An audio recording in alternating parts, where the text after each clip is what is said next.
It's time.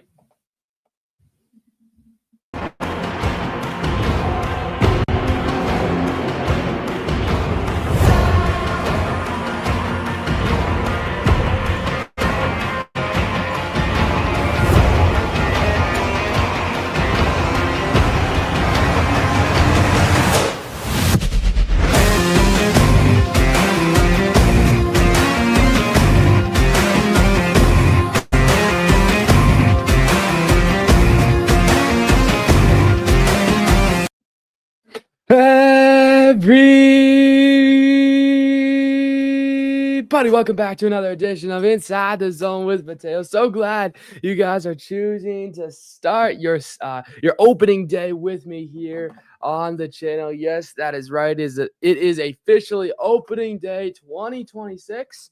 And I'm just super glad that you guys are choosing to spend here, hopefully, your next couple of hours with me on stream, pregame, postgame, live play-by-play and reaction, all that fun stuff coming up in the next couple of hours here. Your Minnesota Twins taking on the Baltimore Orioles, which, by the way, if you know me at all, are we expecting the Minnesota Twins to, compete this season? No, we're not. But we're still going to be hyped. We're still hyped. We're still going to, watch the game, give you my live reaction, all that fun stuff. And I'm super, super thankful for all of you guys for tuning in. If you haven't already, hit that like button, hit that subscribe button. Our post-game stuff, our pregame show starts right now. So, boys, without further ado, let us start. Let us start here. Let me pull up all my things. And basically what we're going to do here is we're going to basically talk a little bit about the Twins season last season, a couple key players and some team performances overall. For those who do not know, the Minnesota Twins won 70 games last season. They went 70-92 on the dot. Did not, qualify for a playoff spot whatsoever. But they're one All-Star. Actually, they did have two All-Stars, but they're one offensive All-Star. Byron Buxton. Here were a couple of his key stats from last season. Let me actually move. Hold up. Let me move this StreamYard logo over there. Boom. There we go. And yes, Byron Buxton batted .264 last season. He blasted 35 home runs, 83 RBIs. He struck out 148 times and walked 41 times.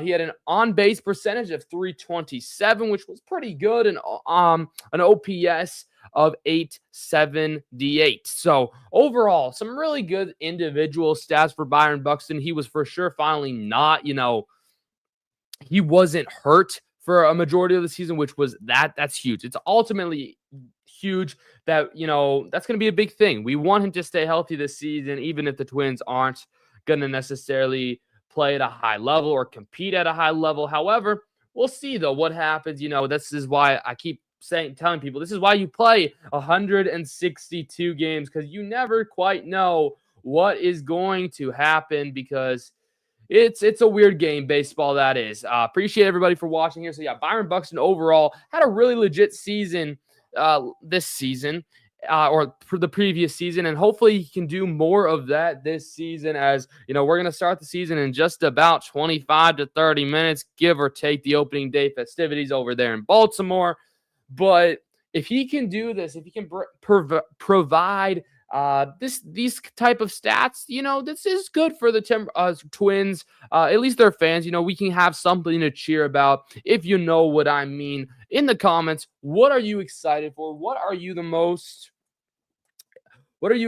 excited for? If you're excited for anything this season for the Twins baseball, or even if you aren't a Twins fan, what are you so super excited for your team? Let me know in the chat below. I will be reacting to all their chats. Your chats will definitely be popped up. Here's something, basically, boom, it would be like that. Just tell me, what are you the most excited for this season? Let me know for sure. But as we continue to look at some key player stats from last season, a big person we want, a big player, a big name that we as Twins fans want to see grow in his game is by far Royce Lewis. We want Royce Lewis to lock it in for us and just perform at a high level. Is that an all-star level? Maybe, maybe not. Just, better than that 13 home runs. If we can get a 25 home run season out of Royce Lewis this season, I think I'll take it as a win. His batting average was pretty good. He hit 237 last season. He had 52 RBIs. He did strike out a lot. He struck out 80 times.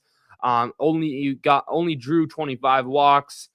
On base percentage of 283, on OPS of 671. But in general, it's not the worst stats from Royce Lewis by all means.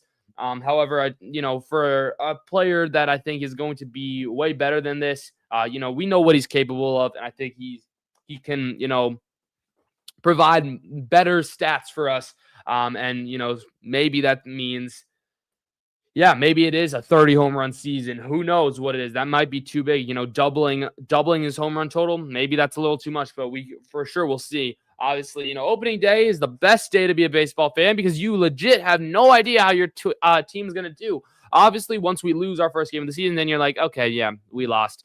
But technically we could be undefeated for the only time all season after today, and that could be interesting. But again, I don't think that's going to happen. I'll give you my prediction towards the end of the pregame show, which will wrap up around 2 o'clock Central Standard Time, because then first pitch, I think, is 2:05 Central Standard Time, but we'll figure it out in the time being here. But altogether, whether it's Buxton, whether it's Lewis, it has to be the batting as a team. Baseball is a team sport, and the Twins batting, their stats, they were not great last season. It's headlined now by Luke Keeschel, who hopefully should bring some firepower to this offense. He's actually going to lead off. He's going to hit leadoff today, which that should be really interesting to watch. I really hope he can, provide a spark for this Twins team. But, I mean, there's so many, stats that I put on this slide that we can talk about. Whether it's the runs a game, whether it's the hits, whether it's the batting average, the OPS, the home runs, which actually surprisingly we hit the 11th most home runs in the MLB, although having a really interesting season. Sure, the RBIs were not great. The walks, we were kind of towards the end of the crop. We struck out about right at the middle of teams. That stolen base number, by the way, on the bottom is totally wrong. We did not have 1,000 stolen bases. I believe we had 114 stolen bases, which is still really good. But when you're talking about the runs per game was in the 20s or something. It's just, you got to be able to score if you want to win in this league, right? They were 23rd. They were 23rd in runs a game last season. That I think has to go up if you're a Twins fan. If you're this team, if you're a part of this Minnesota Twins team, you got to score runs, especially for a team, this pitching. We're going to talk about the pitching in just a little bit. You got to be able to score runs when your rotation isn't the best. And last season, that just wasn't the case. 4.19 runs a game. That's not too bad for last season, but that's still only 23rd, in the league. So really, you're a bottom 7 team when it comes to scoring runs, and you gotta do better if you're the Minnesota Twins here, if you want a chance to compete in October. Hits, they had 1,200 hits, almost 1,300 hits, which was 22nd in the league. A lot of these hitting stats between the 19th and 20s second mark, so you kind of below average when you're talking about your offensive production. However, we'll see. We will see what happens this season. Obviously, that's going to be another take, but, we're just focusing on 2025 stats, and then we'll look ahead to 2026. I feel like that's just the most appropriate way to do so here. Team batting average, 238. I would have liked that to end up, 278 or something. That's a huge change, and it's just all these hitting stats are showing you a half of the problem why this team struggled. Another quarter could be injuries, and then another quarter could be the pitching. But ultimately, you're leaving run. Like, a stat I didn't put up there on this slide is how many runners you left in scoring position, because that was a major problem. It was a major problem last season. They just couldn't get those RBIs with runners in scoring position. They left a runner on third with 0 outs, and they never brought that runner home so many times, countless amount of times, where you just want to see them be able to take advantage of these RBI opportunities, because again, runs win games. Pitchers, I like to say pitchers win championships, kind of similar to defenses win championships, but offenses in all sports win games. If you can outscore the other team, you're going to win the game. It's as simple as that. So, strikeouts, 18th, in team strikeouts, almost 1,400 strikeouts. It's just, the strikeouts are what bothers me a lot too. I don't quite know why, but just make contact at least, please. If you make contact, I'll be chilling with you, because you at least made contact, and I can't really blame you anything else, because you were able to make something. You were able to hit the ball at least. But if you're just swinging and whiffing, you're striking out. It's just really unfortunate. Another thing here, please be more patient, Twins. When you're looking at almost 500 drawn walks, that was only good for 19. So 18 other teams in the MLB last season had more walks than you. You got to pick that up. That's a really good way to get base runners on, for sure, for those RBI opportunities. And I think we're going to see some more patient batters, in this lineup here. Austin Martin, Luke Keeschel is really patient. Royce Lewis is patient, which, by the way, we're going to have to talk about where they're putting Royce Lewis in this lineup. It's actually, I think it's stupid. But Josh Bell is also known to be very, very patient. I think Buxton is going to be more patient too. So when you go up and down this lineup, Wallner too, hopefully they are more patient. So hopefully maybe that will unfortunately lead to more strikeouts, but hopefully that will lead to more walks or home runs if you can get it into a hitter's friendly count. 3 balls, 1 strike, 3 balls, 2 strikes. Maybe you can get a fastball, an elevated fastball, and we'll figure it out from there. But obviously, yeah. And also another big thing is, the speed. This team is not as old. They are very young. I mean, you could go up and down this opening day lineup. Austin Martin, Luke Keeschel, Byron Buxton still got speed, Royce Lewis, Brooks Lee, and then others. Those are just some of the guys in the lineup. But then you got guys off the bench who are very fast. And I think the speed of this team is going to become a theme. I think they're going to try to take advantage, and hopefully it works out for our favor. Hopefully we can start stealing some bags here. But yeah, that's kind of in general an overview of the Twins' batting stats. Of course, we also took a look at Byron Buxton's stats, 35 home runs. Great. I mean, great numbers. Even if he does like 30 home runs, I'll be happy for sure. And then, of course, Royce Lewis's stats there yet again. We can put those back up. 13 home runs. You got to stay healthy, and you got to launch those. We know he has that. And he has that power, so hopefully he can use it for some home runs. But now, let's take a look about some pitchers, including the starting pitcher for today with Pablo Lopez. He's going to miss the entire season, so Joe Ryan is going to be your number 1 pitcher, your ace pitcher in your rotation. He went 13-10 last season, record-wise, a 3.42 ERA. He pitched 171 innings. He struck out 194 batters compared to only walking 39 batters, which is absolutely amazing. Hopefully he can keep that strikeout to walk ratio pretty dang right where it is already. He gave up 65 earned runs in 31 games. So again, that's a little interesting, but it's all right. A whip of 1.04, and then batters were hitting 218 off of him, which again is not terrible. It's not terrible whatsoever. He was giving up about a run a game. So, hopefully he can fix that a little bit for sure to just become this ace pitcher now that Pablo Lopez is unfortunately gone for this season. You're going to have to, if you want success, you're going to have to rely on this guy as well as some of the other guys in the rotation. Taj Bradley, hopefully he can be great. Mick Abel. And then, Bailey Ober, he needs to have he needs to have a good season as well. Like, he had an awful season last year, and I could say, it could have been worse, but it was close to being as bad as it could get. Bailey Ober last season, 6-9 record, 5.10 ERA, 146.1 innings pitched, 120 strikeouts compared to 31 walks. So again, the strikeout to walk rate was good, but I mean, hitters were hitting 275 off of him, 1.30 whip, and it's just, we thought he was going to be the second pitcher now that, second pitcher in the rotation now that Pablo Lopez is gone.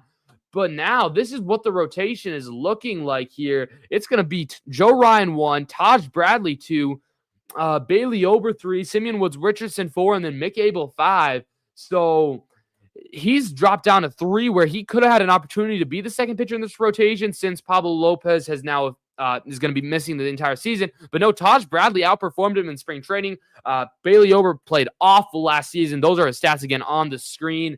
And I am just hoping that we can get, some good baseball out of Bailey Ober in a pitching team that is, it's not in a team that does not have a great amount of pitching depth here. And, the last slide that I kind of made here was the bullpen slide, because the bullpen, last season, 4.60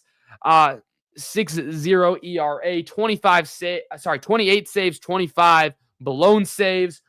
So, I mean, it at least was a 52% save percentage, a whip of 1.39.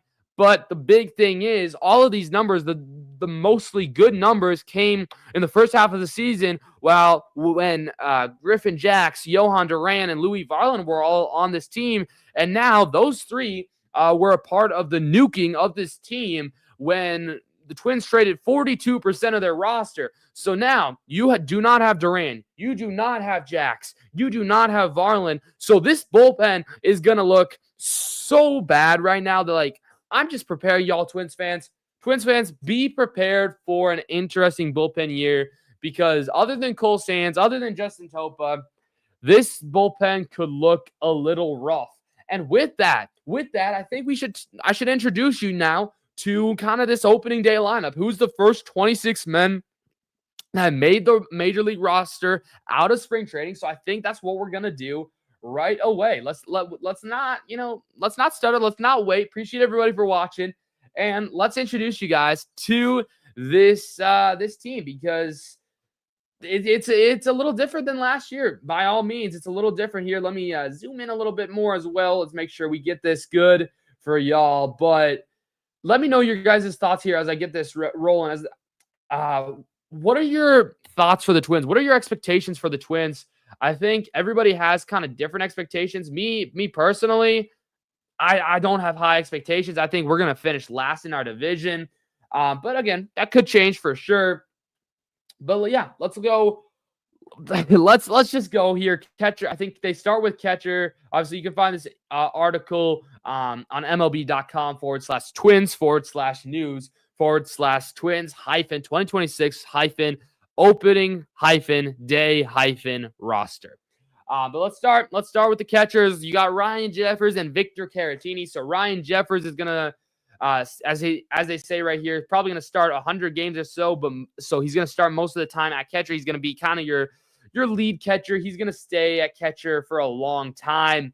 And then you got Victor Caratini, who was kind of one of their only moves in the free agency. They bring him over from Houston, I believe. So he's going to be your two catchers. I believe Victor Caratini is also going to play first base and DH a lot as well. That ties into first baseman, because you only have one first baseman on the opening day roster. That is Josh Bell, your other free agency signing. But yeah, Josh Bell, Victor Caratini are the only two new faces of this Minnesota Twins team. So that could tell you all you need to know. The Twins, they weren't great last season. They nuked half of their team at the trade deadline. And what do they do in free agency? Absolutely nothing. So it's unfortunate for sure. At second base, you got Luke Keeschel. You only have one second baseman, Luke Keeschel.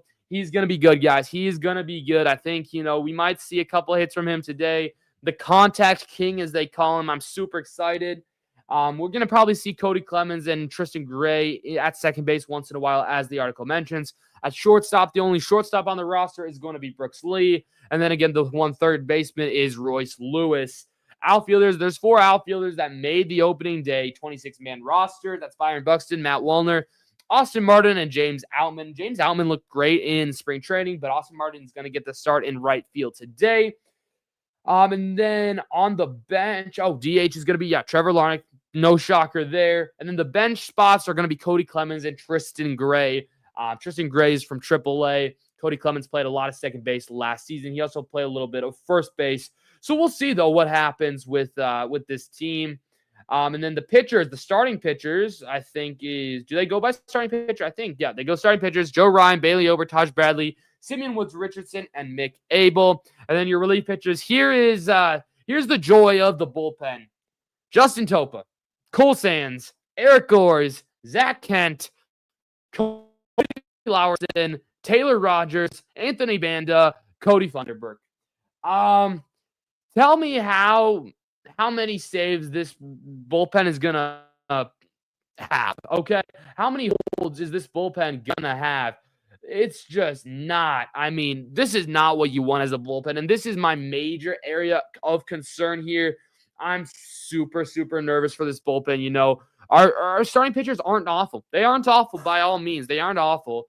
However, this bullpen is a mess. It is a big, fat mess. And yeah, it's going to be interesting to see. It's going to definitely be interesting to see how Derek Shelton approaches this and how they play. Because I think this is my biggest question mark. My biggest question mark for the Twins. I mean, I have a lot of question marks. There's a lot of question marks. Position players, starting pitchers, but most of all, my biggest question mark comes here with the bullpen, because these 8 relievers that made the opening day roster, I don't know how many of them are on the team at the end of the year. It's unfortunate. It's unfortunate. I mean, and to think that a bullpen decent enough from last season, played decently, 52% save percentage. But now your top 3 guys got traded at the deadline. No Jax, no Duran, no Varland. All of them are on different teams. I believe Tampa, Philly, and where's Varland? Toronto. All on different teams. You don't have them now. And now you have Justin Topa, Cole Sands, Eric Gores, Zach Kent, Cody Lowerson, Taylor Rogers, Anthony Banda, Cody Funderburk. That's your bullpen? And a bullpen with 3 elite arms, or decent, for sure 2 decent arms with Griffin Jax and Johan Duran, performed at this level. Well, now you take them away. How much worse is this team gonna be? But yeah, I hope you guys have enjoyed this pre-game show. And it's, boys, guess what? Well, what time is it? What time do y'all think it is? Well, it's almost 3 o'clock on the East Coast, which means, yes, it means we are getting much closer. We're about 10-ish minutes or so to first pitch of opening day here. That's going to be super fun, and I'm going to bring you live play-by-play and reaction to the entire thing here coming up here in the next couple of minutes. One more look at today's starter, Joe Ryan. Here's his stats from a year ago. 13-10 record, 3.42 ERA, 171 innings pitched, 194 strikeouts, only 39 walks, 35 earned runs, 1.04 whip. Hitters were hitting 218 off of him. Those are the stats of your pitcher. He's going to be the ace of your rotation. He's going to have to be, with Pablo Lopez out of the seat for the season with Tommy John surgery. And yeah, babe, I'm super excited. I'm super excited for you guys to be joining me here. Comment who you guys are going to win. I'll set up a poll. Let's hope this little intro thingy works again. But if not, you'll hear the sound. I'll be back in 30 seconds. The intro starts right now.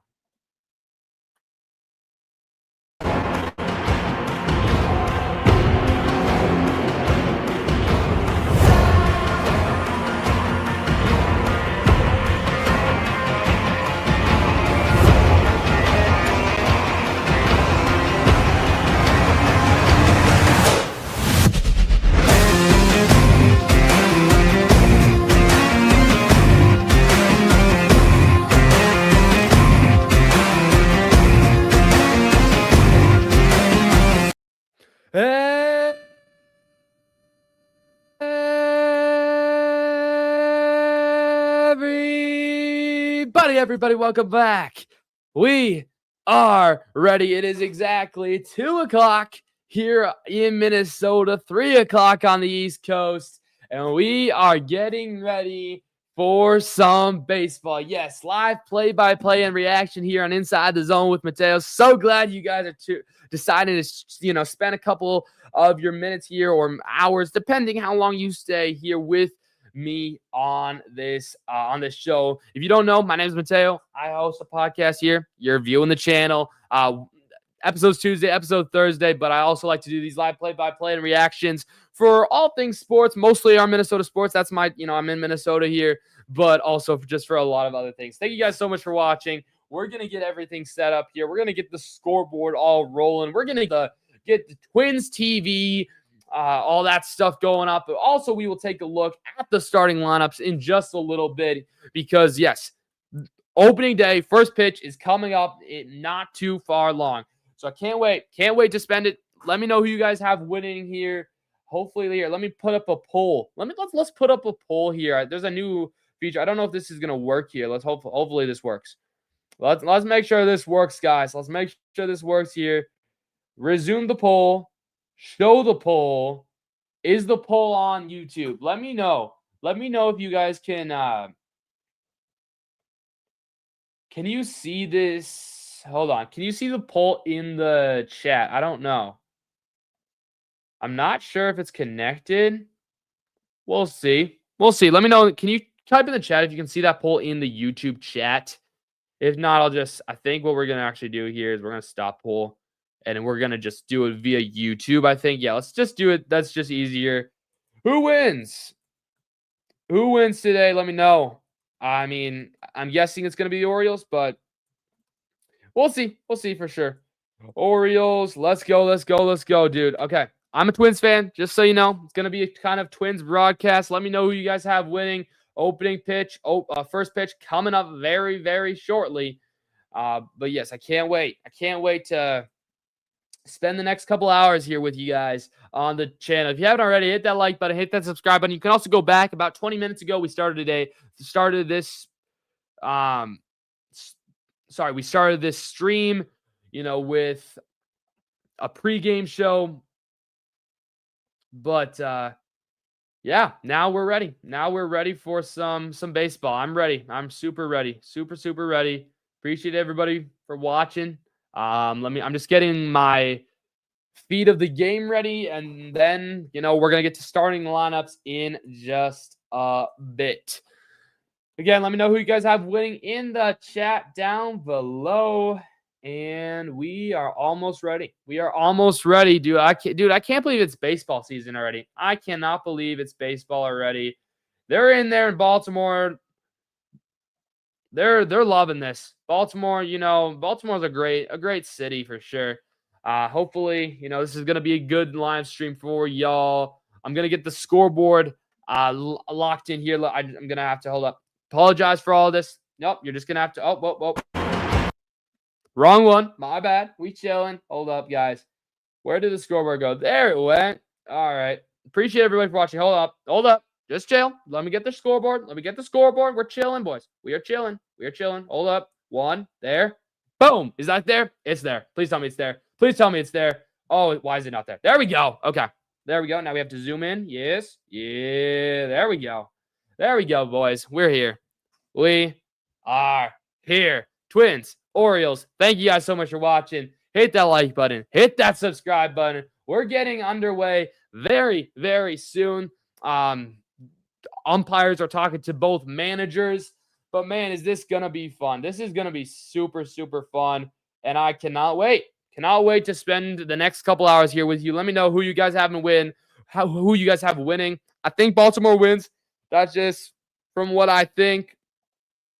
But who knows? We don't know who's going to win. That's why you play 162 games, and I can't wait. I can't wait for sure.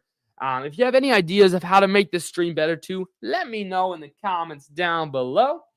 And boys, we're getting ready. We're almost ready. We are almost ready. Dude, this is going to be great. It's just opening day. We're high. feelings are high. We're all chilling, right? Again, Joe Ryan is going to be on the mound for your Minnesota Twins. Let's go right here for a second here. And then let's share starting lineups. Let's do starting lineups. Yeah. Whenever the loads. Dude, our internet sometimes lags, and again, I apologize. We're trying to get this good for you guys. Oh, starting lineups might not work. Starting lineups might not work today. Oh, wait. Maybe it is. Maybe it is going to work. Maybe it is going to work, boys. Maybe it is going to work. Maybe it is going to work. Is it going to work? Can someone please tell me if it's going to work?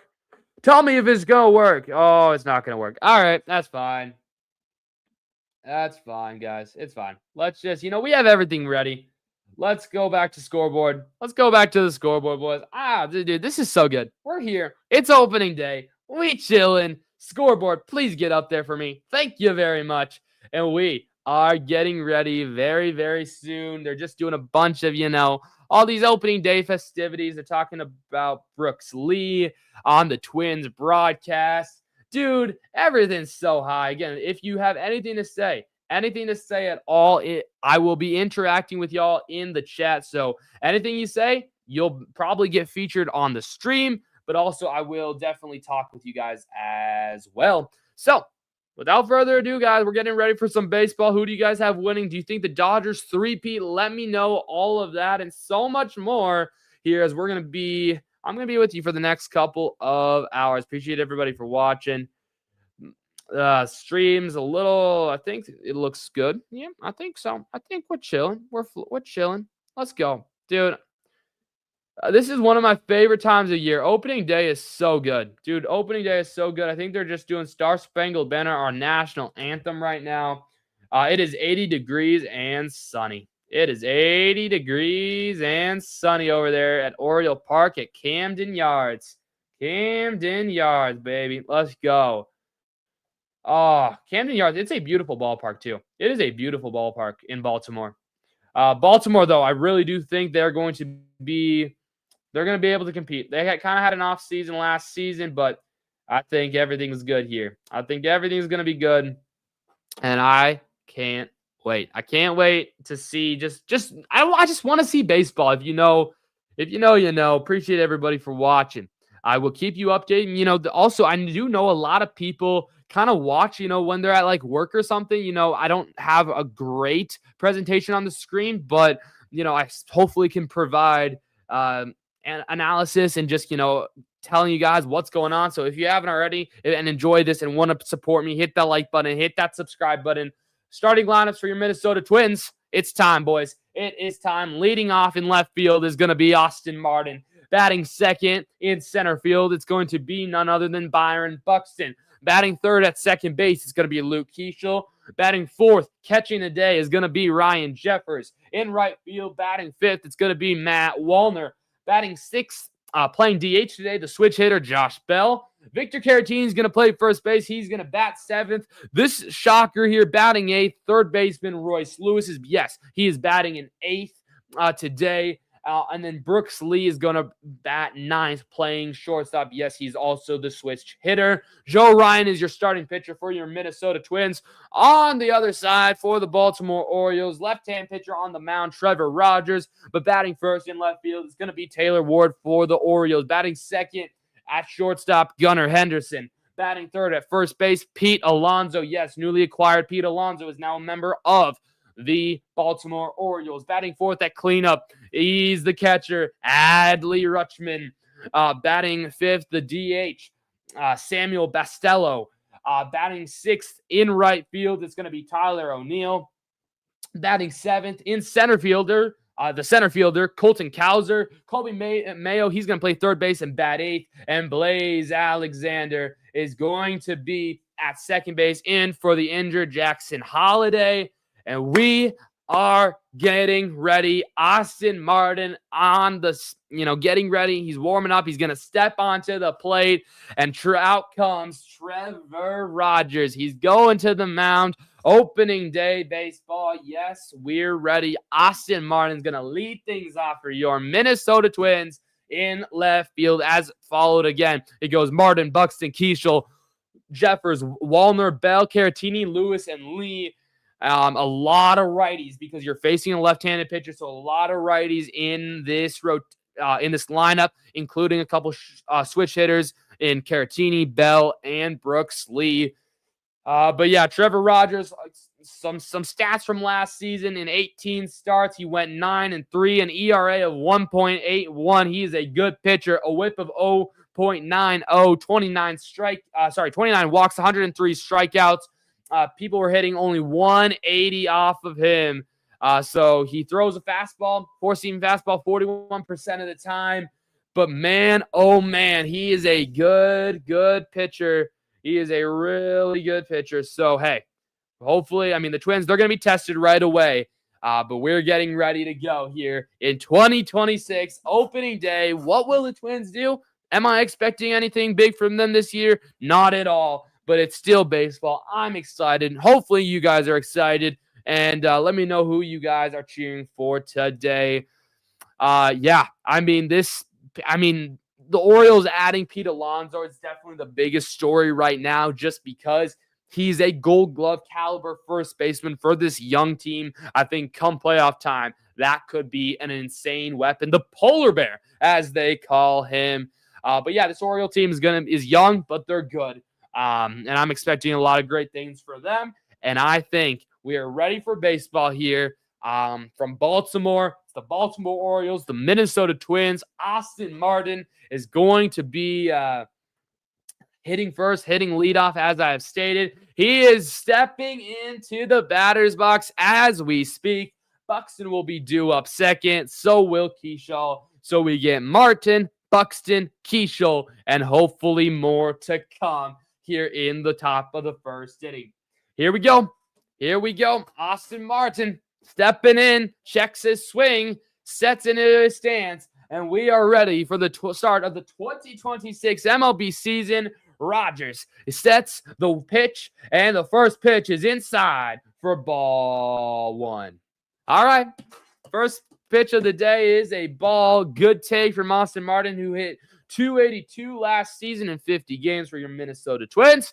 And the 1-0 pitch is hit high in the air out to center field. It's a little too weak there, and Cowser will make the play even in the sun.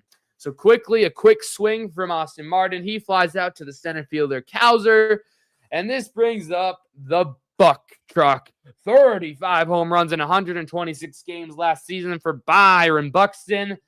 And it is time. It is time to see what Byron Buxton wants to do, what he's capable of. We know what he's capable of. Will he hit a home run? Who knows? But we'll see what happens here. The first pitch to him right now, Rogers to Buxton, is down low, and that will be a strike at the knees. It looked a little low. I'm just saying it looked a little low. Obviously, we have the ABS system here as the 0-1 pitch is there. That is definitely low, and that is going to even up the count at 1 ball and 1 strike. We got the automatic balls and strike system. Basically, the pitcher, catcher, batter, they all get, a challenge to say, I actually disagree with the call of a ball or strike, and they can challenge it to overturn it. As the first pitch is a big swing and a miss, and he strikes out. Oh my gosh, I missed a strike. Sorry, I missed a strike there. I was talking about the ABS system. Byron Buxton strikes out on his first appearance of 2026 on a high elevated fastball. Oh, that was a really high pitch. Buxton, a little jumpy there, but now we get to see the young Luke Keishel. Here, his first pitch is going to be a big swing, and it's a miss for strike 1. Luke Keishel, a really aggressive swing right away. It was a big one. It was a big one for sure here. But obviously, Trevor Rogers is a really, really good pitcher. And this is a big, strong test for the Minnesota Twins right away. Luke Keishel hit 302 in about 50 games last season. Absolutely insane. The second pitch is fouled off the third base line and is now quickly 0-2 to Luke Keishel. Ooh, boys. This is going to probably be a very quick inning here. It looks like it, but maybe Luke Keishel can change that. Not really a shift in play here for the fielders And now Rogers to Keishel. The 0-2 pitch is grounded weakly to the third base line, but foul, thankfully. Luke Keishel really stretched his body out there. It was completely on the opposite side of his body. He stretched out trying to make contact with it. Was able to thankfully foul it off, and he'll get to see at least one more pitch. He's getting set here to do the 0-2 yet again. Rogers to Keishel, the 0-2 with 2 outs, and the pitch is hit high in the air. Foul yet again. Luke Keishel trying to stay alive, trying to find the pitch he would like to hit. Quickly fouls it off and is now quickly back in the batter's box. Still 0-2. I mean, hopefully, maybe you can take a pitch here, but we'll see what happens here. The 0-2 pitch again. That is in the dirt. That is a good take right at the foot of Luke Keishel. And now it is 1-2 for your count here. Trevor Rogers trying to work around Keishel. This has been the longest at bat of the innings so far. Buxton and Martin went down pretty much in like 2 or 3 pitches each. And now the 1-2 yet again here. That's a high ball. That's a really good take for Luke Keishel. He thought about swinging. He held himself back, and he has now worked his way back to a 2-2 count when he was down 0-2 after then hitting a couple foul balls. A really mature appearance here for Luke Keishel, who I think we could see leading off in the coming days. That's another good take, and he has now worked this count full. It is now 3-2 with 2 outs. Luke Keishel really patient, just such a good take. Such a good take here. And now the count is full with Ryan Jeffers on deck with 2 outs. Nobody on the 3-2 pitch. That's weakly grounded. On the ground, that's Henderson over to Pete Alonso. And he is going to be out number 3. Very quick 1-2-3 inning. A really mature appearance from Luke Keishel. But ultimately, it comes to nothing. And the Twins do not score in their first inning of play. Overall, though, really, really good first at bat for Luke Keishel. That was kind of the main person I wanted to watch, really focus in on his at bat for the first inning. And now we'll see what Joe Ryan can do for your Minnesota Twins. Minnesota Twins go down in order 1, 2, 3 to start their 2026 season. Appreciate everybody for watching. Who's your guys' player that you're kind of wanting to watch, whether it's for the Orioles, whether it's for the Minnesota Twins? Let me know in the chat down below, and let's get a little conversation going here on opening day 2026. It's March 26th. Yes, we have baseball in March, and I don't care. I'm happy. And, dude, I'm just so happy that baseball is officially back. Let's go, let's go, let's go. If you have any ideas to make this stream better, to make my podcast better, let me know as well. I love to take feedback from you guys, the viewers who make this possible. Thank you guys so much. And I'm just ready to sit back, relax, talk about baseball. I hope you guys are too. Oh, man. I mean, sure, it was a quick 1, 2, 3 inning, but it's just still good to be back. It's still good to be back here. And I just can't wait to see just some good baseball, right? Good baseball. That's all we care about. It doesn't have to be winning baseball. Again, I'm not expecting a lot of winning baseball for your Minnesota Twins this season. If you watched my MLB start of the season kind of predictions, you saw that the Minnesota Twins, yes, I projected them to go only win 67 games this season. But now it's time to look at the Baltimore Orioles batting order yet again. We got Taylor Ward, Gunnar Henderson, Pete Alonso, Adley Rutschman, Samuel Basello, Tyler O'Neill, Colton Cowser, Kobe Mayo, and Blaze Alexander. And they are going to face our basically ace pitcher now because Pablo Lopez is, unfortunately, this would normally be his time to pitch. But unfortunately, Pablo Lopez is going to miss the whole season with Tommy John surgery. So Joe Ryan is kind of going to be this ace pitcher. It could be a really good key spot in his career here. And the first pitch is in there for strike number 1. Really, really good pitch there. I believe 93 miles an hour.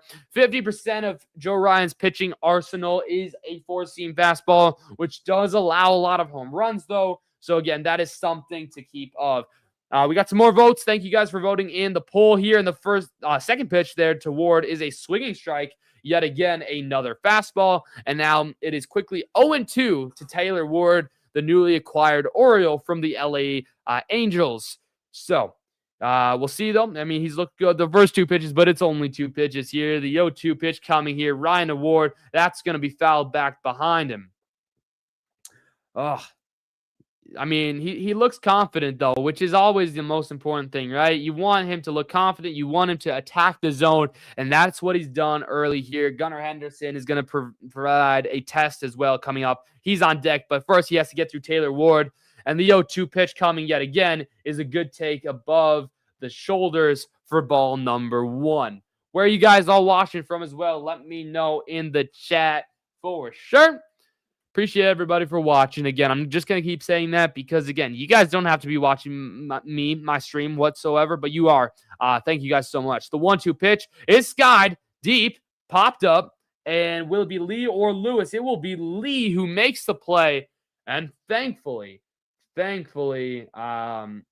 is able to not collide or anything, but gets out number 1 here. And the Twins defense, left to right, is going to be Martin, Buxton, Wallner, and then first to third is Caratini, Keisho, Lee, Lewis, and behind the plate is Ryan Jeffers. So, with 1 out to go, 1 out already, 2 more to go, and it is now Gunnar Henderson, Joe Ryan facing former USA or Team USA player. You know, they played together on Team USA. Technically, Joe Ryan didn't play in the WBC, but he still was a part of that team. Henderson played a big factor in USA's run at the WBC. Quickly now 0-1, though, and upcoming the 0-1 pitch. Ryan Henderson is grounded, and that's going to be to Caratini. And Caratini, come on, we get the out. And a quick 1 up, 2 up, 2 down. Victor Caratini making his first impact here as a Twin, the newly acquired Twin from the Houston Astros. And now this brings up the newly acquired polar bear, Pete Alonso, coming over from the New York Mets. He is now with the Baltimore Orioles. And he is getting a round of applause from these fans. He just tipped his cap to them. Let's see what he can do, though. I mean, everyone's on their feet. They're excited to see Pete Alonso in action for sure. The polar bear, as they call him. But we'll see what he can do here against Joe Ryan. I mean, he's going to be good for this team. He's going to be good for this team for sure here. So, the leadoff pitch coming, Ryan to Alonso. The leadoff pitch is a big swing and a miss. He wanted the home run. You know we did. But it's going to be a big swing and a miss there for strike number 1. Pete Alonso, a really good hitter for the New York Mets. He was a fan favorite over there. They hated it when he was traded or signed. And then he pops this one up behind the plate. It's going to be foul. But the Met fans really hated losing Pete Alonso. He was a fan favorite. I mean, and they also lost Edwin Diaz, too, both to free agency. They lost Brendan Nimmo in a trade. A bunch of fan favorites gone from the New York Mets and spread around the wider MLB here. But can Joe Ryan strike him out? The 0-2 pitch is a big swing and a miss. The first strikeout of the year for Joe Ryan as he goes 1, 2, 3. He attacks Ward, Henderson, and Alonso. He puts them down in order, really doesn't try to, avoid any of them. He just kind of strikes, throws strikes down the middle, and just some really good pitching for Joe Ryan to start the year. Let's get Joe in the chat, because Joe Ryan goes 1, 2, 3 to start his 2026 MLB season, striking out Pete Alonso. Thank you guys so much. The viewer count just keeps moving up. Thank you guys so much. If you like more content, hit that like button. Hit that subscribe button. And I'm going to stop talking about liking and subscribing because you guys are going to do it if you want to. And I don't want to beg for subscribers, so I'm sorry. I'm sorry, but I just feel like I have to do it once in a while. You never know who's going there. We're trying to grow our channel, trying to get to 150 right now, but then on our road to 200 subscribers. So I'm going to stop yapping about that. But yeah, let me know anything in the comments, any baseball takes. I like hot takes as well. So if you have any baseball hot takes, let me know in the chat down below as we wait for the top of the second to come up. Who's going to be on for the Minnesota Twins? It's going to be Jeffers, Wallner, and Josh Bell, followed possibly by Victor Caratini, Royce Lewis, and Brooks Lee. But yeah, and then coming up for Baltimore in the bottom of the second inning will be Adley Rutschman, Samuel Basello, and Tyler O'Neill. Yeah, Trevor Rogers is a very good pitcher for the Baltimore Orioles. You know, he struck out Byron Buxton. Luke Keeschel did work a really good count. It just unfortunately wasn't able to do anything with it. We'll see though. We will see what happens. Oh, man. It's just so good, right? It's so good to be back here. We are back in Baltimore. Live coverage coming back now. Let's go. The first pitch to Ryan Jeffers. That smacked hard on a line drive. That's going to fall, and that's your first base hit for your Minnesota Twins all season. Ryan Jeffers gets on base here. Let's go. Ryan Jeffers, first pitch he sees, he says, yeah, I'm going to swing. And he gets a great contact off of that, and it drops into left field for a base hit. Let's go. Let's go. Come on. So we got a base runner, first base runner out the day for either teams. And now we'll see what Matt Wallner can do. One of the major lefty, only one of them, I think, is there two lefties in this opening day lineup here? No, the only lefty in the opening day lineup here takes a strike for strike number one on Wallner. Everybody else is either a switch hitter or hits right because you're facing a left-handed batter. But with a runner, he's challenging. He's challenging. We got our first ABS system, and it is going to be reversed. It is going to be reversed. It goes from a strike to a ball. Matt Wallner gets to keep the Twins challenge. It reverses it from a strike to a ball. So now the 1-0 pitch, that's inside 2-0. Really good. Dude, I love this ABS system. It's going to be so useful, obviously, for those who do not know about the ABS system. I think what we'll do is we'll talk about it in the middle of the second inning as we wait kind of for that. That just gives us something to talk about. But if you guys, if I forget, actually, no, I'm going to write it down here. But the 2-0 pitch is in there for strike right down the middle. I'm going to write this down so I don't forget. We're talking ABS system, middle of the second inning. I wrote it down so I don't forget it, but the count now is 2-1 with one on. Nobody out to Matt Wallner here. Rogers, the 2-1 pitch. That smacked foul off of Wallner's foot. That's going to sting a little bit. That's going to sting just a little bit. Just a little bit there. Man. So it was 2-0. Now it is 2-2. Oh, yeah. I mean, Wallner's shaking up. He is shaking up. Hopefully, is he going to step back in the batter's box? Yes, he is. He nailed that four-seam fastball off of his own foot, which is oof. That just hurts. The 2-2 pitch, though, here, that's high, 3-2. As I said in the pregame show, I want the Twins in this entire season to be patient. Luke Keeschel had a great patient at bat, and Wallner has had a patient at bat as well. He has now made this count 3-2. A very hitters-friendly count. Maybe he can get something. Maybe he can get a home run. Who knows? I don't want to jinx anything here, but with Jeffers on at first, you have a lot of options. We got Rogers. We got Wallner. The 3-2 pitch here. That's outside, and there you go. A really good pitch. A really good patient at-bat from Matt Wallner. And the first two guys are on here to start the second inning for your Minnesota Twins. And this is a huge spot for the newly acquired Josh Bell from, I believe, Washington last season. In 140 games, he hit 22 home runs. Who knows what he's doing? He's playing DH today, and he's got runners on first and second with nobody out. Rogers is going to step off, make sure nobody's stealing or anything. He's going to reset. He'll have one more of those remaining before it becomes an automatic ball. And, Josh Bell's in a really good situation here. Maybe we will get to see a Royce Lewis in no time. Really good at bats here. The first pitch is a big swing and a miss. I just got to say here, I don't like Josh Bell's swing. Unless that was just a really off-balance swing, I really do not like that swing. It looks so off-balance. Let's just hope he was caught off guard. I don't know. But the 0-1 pitch here. The 0-1 pitch is coming up in a second. Here it is. The 0-1 pitch. That's inside. He's a strike. Are they going to challenge? Are they going to challenge again? No, they're not. It's going to be a strike. Okay. So quickly 0-2. I feel like I would have challenged that one for sure. I think that would have gotten overturned, but we'll see. Obviously, if you lose a challenge, you then only have one left. So we'll talk about the ABS system though. Yeah, in the middle of the second inning here. The 0-2 pitch to Bell. That's going to be down low for a good take at the knees. And is now 1-2. Minnesota Twins. What are we doing? Derek Shelton, new manager here in Oriole Park at Camden Yards. 2 on, nobody out. Josh Bell, Trevor Rogers. The 1-2 pitch is hit high in the air out to right field and foul. So it remains 1-2. A really good count here with Victor Caratini on deck, Royce Lewis in the hole.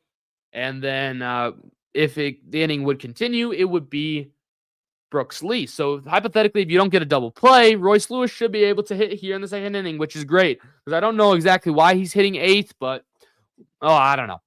That's something else to talk about some other time. But again, the 1-2 pitch to Bell. Did he strike out or did he foul? Ooh, I thought he fouled off there, but no, they're going to say he struck out. Second strikeout of the day for Trevor Rogers. He's striking out Byron Buxton and Josh Bell. I thought he got a piece of that. I thought it was a foul ball, but it's all right. Victor Caratini, the only other Twins signing. So, yeah, really, the Twins just made 2 signings. Victor Caratini, Josh Bell. So, they hit back-to-back here. Victor Caratini, can he do something after the first 2 guys got off? The first pitch is hit in the air, out to left field. Is that going to drop? No, it is not. It is caught by the left fielder, and there are now 2 away for Royce Lewis. Royce Lewis is going to get to hit with 2 on and 2 out, so maybe an RBI chance here for Royce Lewis, his first at-bat of the day. We'll see what he can do. You know, we're expecting a lot of things, a lot of big things from Royce Lewis. What will he do here? We're going to figure that out right now. Rogers to Lewis, the lefty to righty. This is going to be great here. The first pitch. Oh, gosh, did he hit him? Oh, no. He's limping. No, he's not injured. He better not be injured. Do not tell me he's injured. He was limping. Okay, he's fine. The bases are now loaded, though. The bases are loaded with 2 outs. Golly, that hit his foot. Oh, I was so scared. I thought he broke his toe. I legit thought he broke his toe. Like, by the way he was reacting, he's laughing, though, guys. He's laughing. We're chilling. And now Brooks Lee has the bases loaded. This is going to be good. It's a mound visit, by the way, for Baltimore. They're kind of, a ground ball just ends it, right? Or a strikeout ends it. Anything ends it because it's 2 outs. But the bases are now loaded. Royce Lewis, I kind of wanted you to make contact, but you got hit, bro. You got hit in the foot. He's laughing, though, so he's not bothered. That's good. Obviously, we know Royce Lewis's injury history. His injury history has not been great, but 16 home runs last season for Brooks Lee. Hit 236 last season. We got a big moment here. But hopefully you guys can stay at least for this moment here, and then I don't care if you guys leave whatsoever. But hey, I appreciate everybody for watching.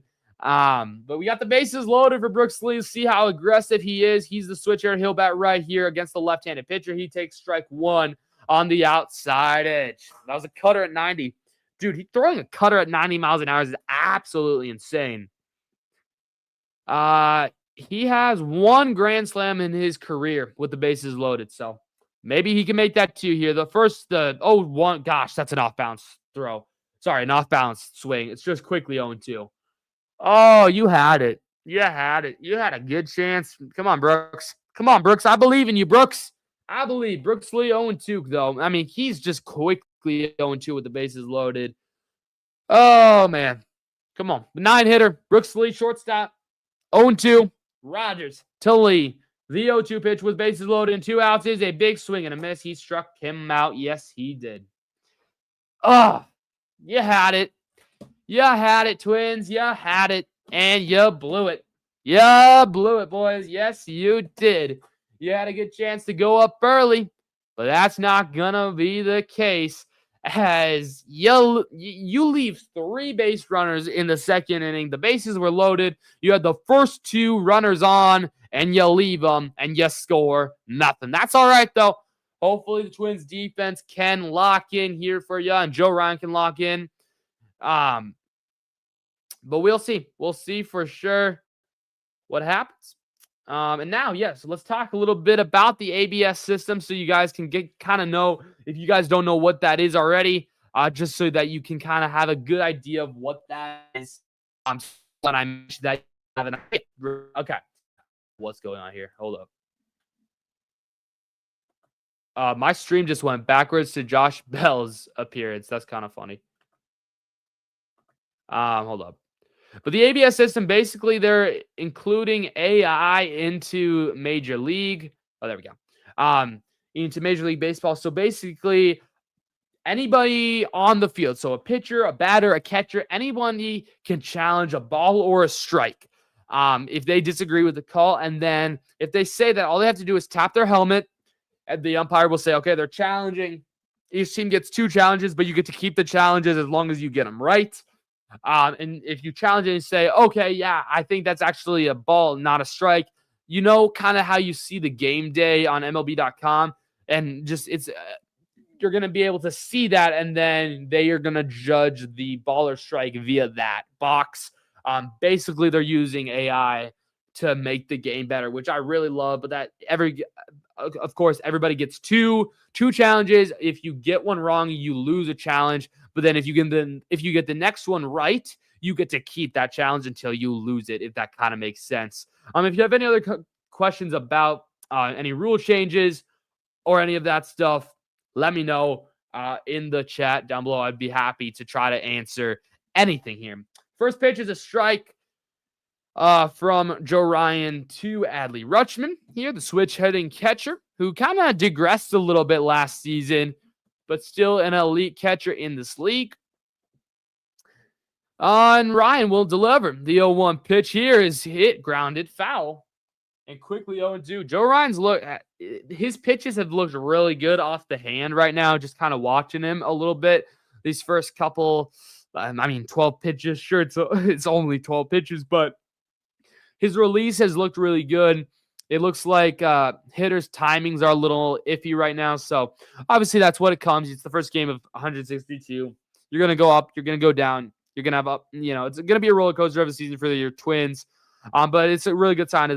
It seems like Ryan's pitches are doing really good as that pitch is on the outside edge. It's a curveball that misses quite a little bit. So, it's going to be 1-2 to Adley Rutschman. Ba-da-bum. All right.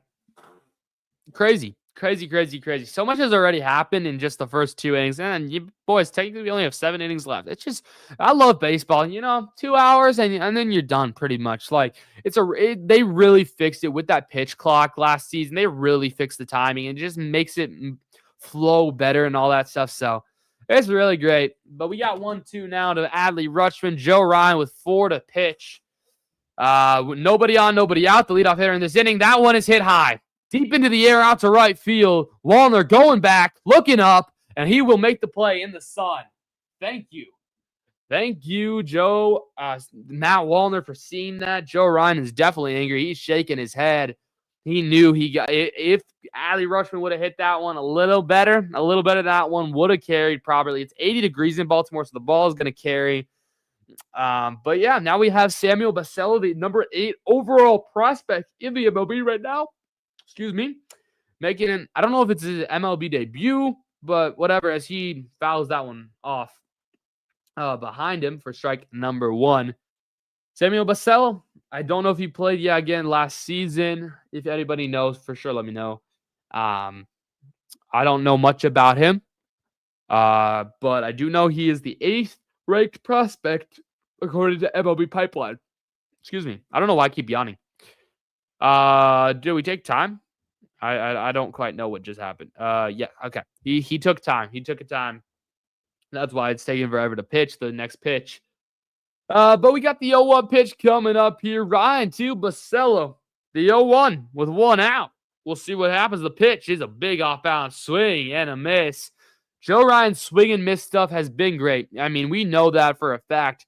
Whenever we've seen Joe Ryan pitch, his swing and miss pitches are it's just something crazy to watch. And it's great to watch. And, maybe if Lopez would have been healthy, maybe there would have been a chance. That one is hit directly to Caratini, and he'll take it to the bag for the second out of the inning. If Pablo Lopez wouldn't have had, season-ending injury before even spring training started. Maybe, just maybe, you could have made an argument that maybe the Twins could try to make something happen this season, but I just think the lack of pitching, the lack of bullpen, uh, really the lack of depth almost everywhere, it's just going to provide, it's just going to be hard. It's going to be hard for sure. But here's Mr. Opening Day. Tyler O'Neill has hit a home run in 6 straight opening days. We'll see if he can do more. Obviously, he's riding it into it. Will it happen again? Who knows? But he takes ball 1 upstairs for 1-0. He has hit 1 home run off of Joe Ryan. He hits 500 against Joe Ryan. So he can hit the home run off of Joe Ryan. So we'll see what happens. He could tie Babe Ruth for the most. He takes ball 2 upstairs. But if he hits 1 today, he could pass Babe Ruth for the most home runs on opening day. Crazy. And actually Willie Mays. That's crazy. He's in a hitter-friendly count here, 2-0. He's going to hit that one high in the air behind him and foul. Tyler O'Neill, home run in every single opening day for the last 6 years. Absolutely insane.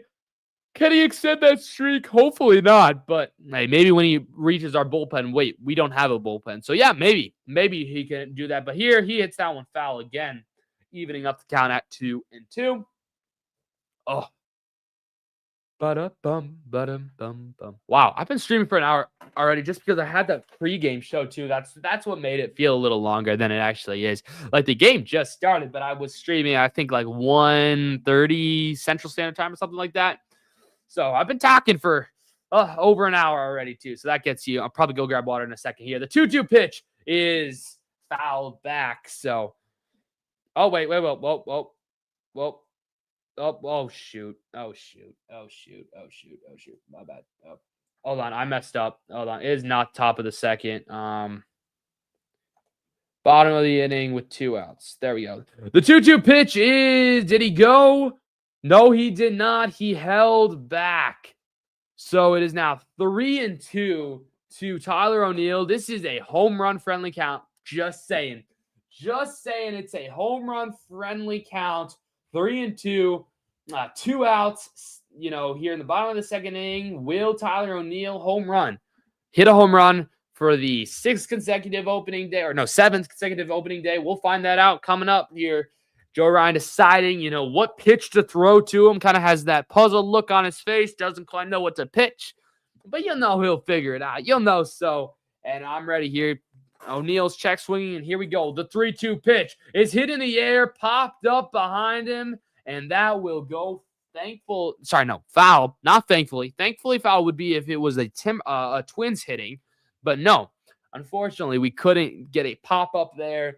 But thankfully for him, now he still can have a chance to hit a home run here in this really good hitter-friendly count. Again, the 3-2 to O'Neill. That one's hit foul again. He's trying to find it. He's trying to find it. He's trying to do it. But Joe Ryan is matching him as well with some really good pitches. We'll see, though. 2 outs. Nobody on. 3-2. We're doing it again, boys. We're doing it again. The 3-2 pitch. Did he go? He did not go. And he is going to draw a walk. So a 2-out walk here puts the first runner on base for the Baltimore Orioles today. And it will bring up Colton Cowser. Okay? Colton Cowser. Dude, he has a great beard. Oh, my gosh. Look at that beard. Oh, yeah, dude. His beard is sick. I just got to say, his beard is sick. That's a sick beard. All right. Just say. It's a really sick beard. I thought it. Go look up Colton Cowser. Go look up Colton Cowser's beard. It's not even too long, but he hits that one, behind him for the first strike of his at-bat. He had some bad injury problems last year. Unfortunately, could never really get anything going. Hit under 200. 16 home runs, though, 30 extra base hits, 40 RBIs, OPS of 655. And the 0-1 pitch is down low, ball 1.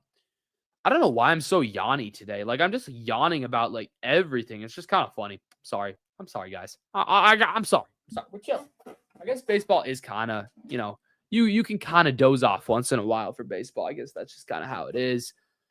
Oh, but we got the 1-1 pitch incoming here. Joe Ryan and Colton Cowser. The 1-1 pitch, Ryan Cowser. It is swing and a miss. Another off-balance swing. Joe Ryan, whatever he's doing, it's really good for these swing and misses, because Baltimore cannot find a groove right now here within the first 2 innings. Almost every single batter has faced him so far. So we'll see what happens though. 1-2 now with 2 outs. Pops this one up. It's a weak. Hold on. Do not be a bloop single. Waller coming in. He'll make the play. And the inning is over. Yes, it is. Now we can go to the top of the 3rd inning. And it due up. Austin Martin, Byron Buxton, Luke Keeschel. Top of the order is due up next for your Minnesota Twins. I can't wait. Can't wait. Let's see. The second time of Byron Buxton. All-star from a year ago. Hit 35 home runs last season. We're going to see him in just a little bit here. They are on a commercial break.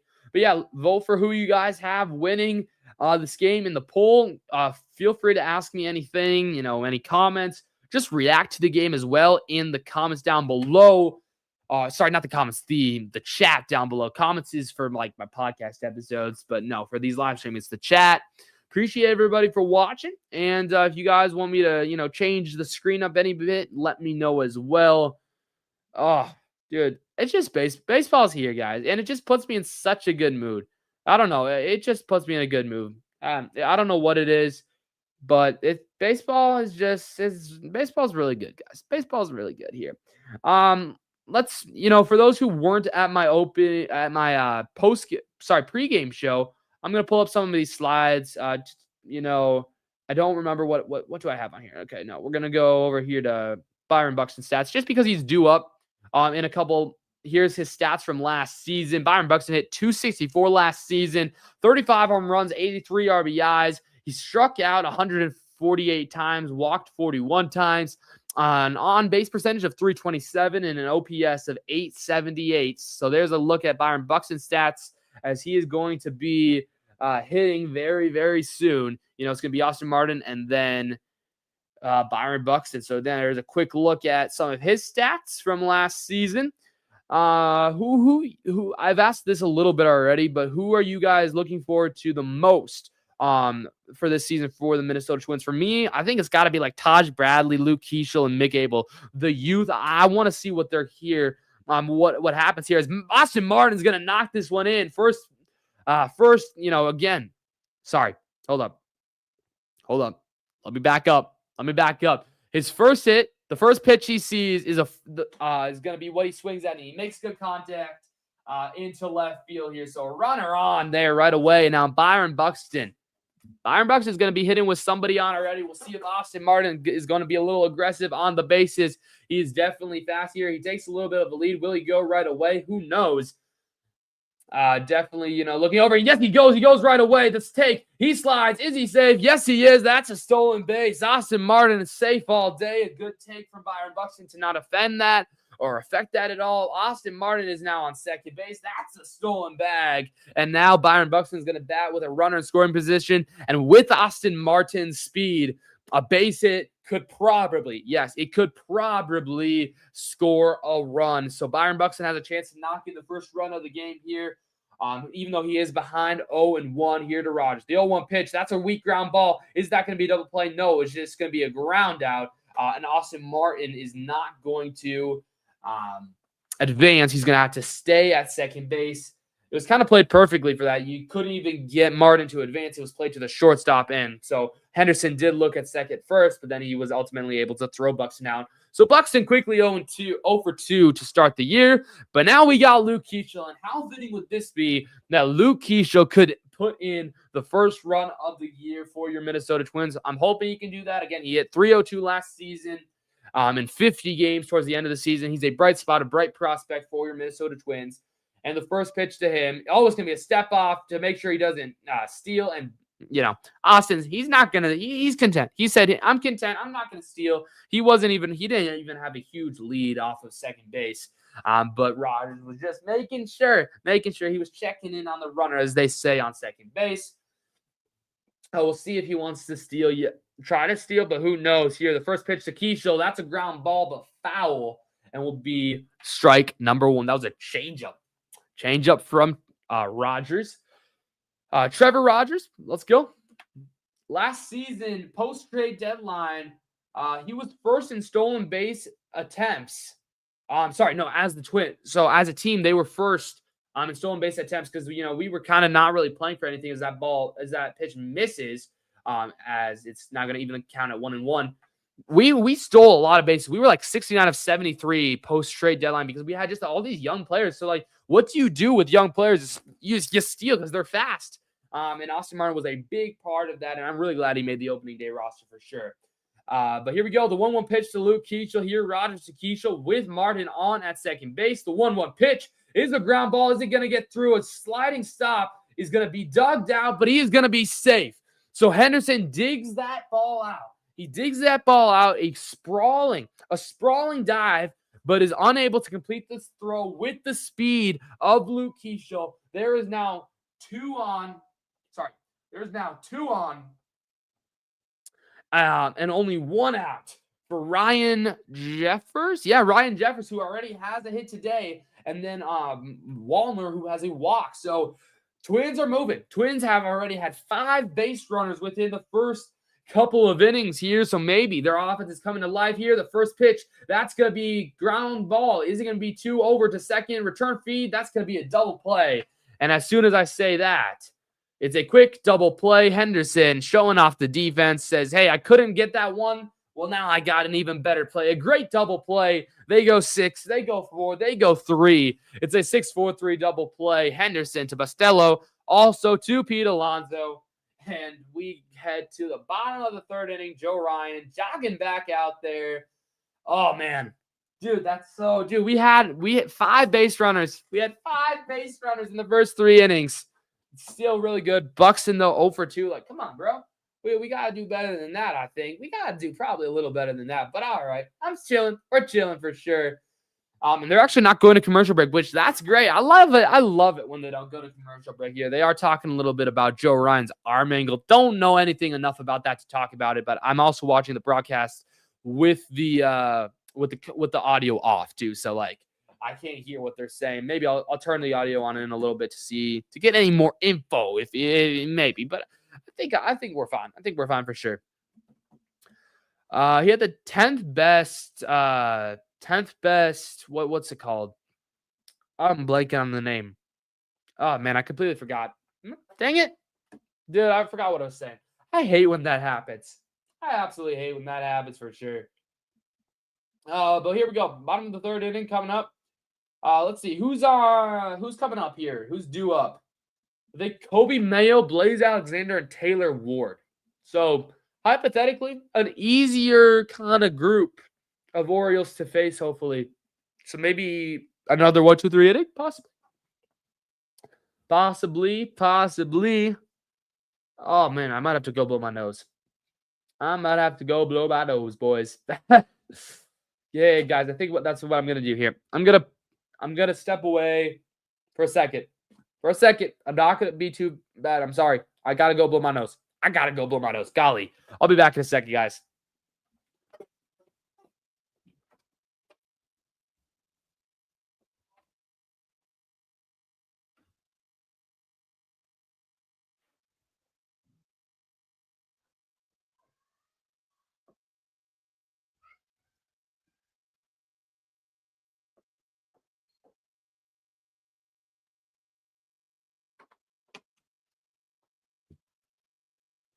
Way back, boys.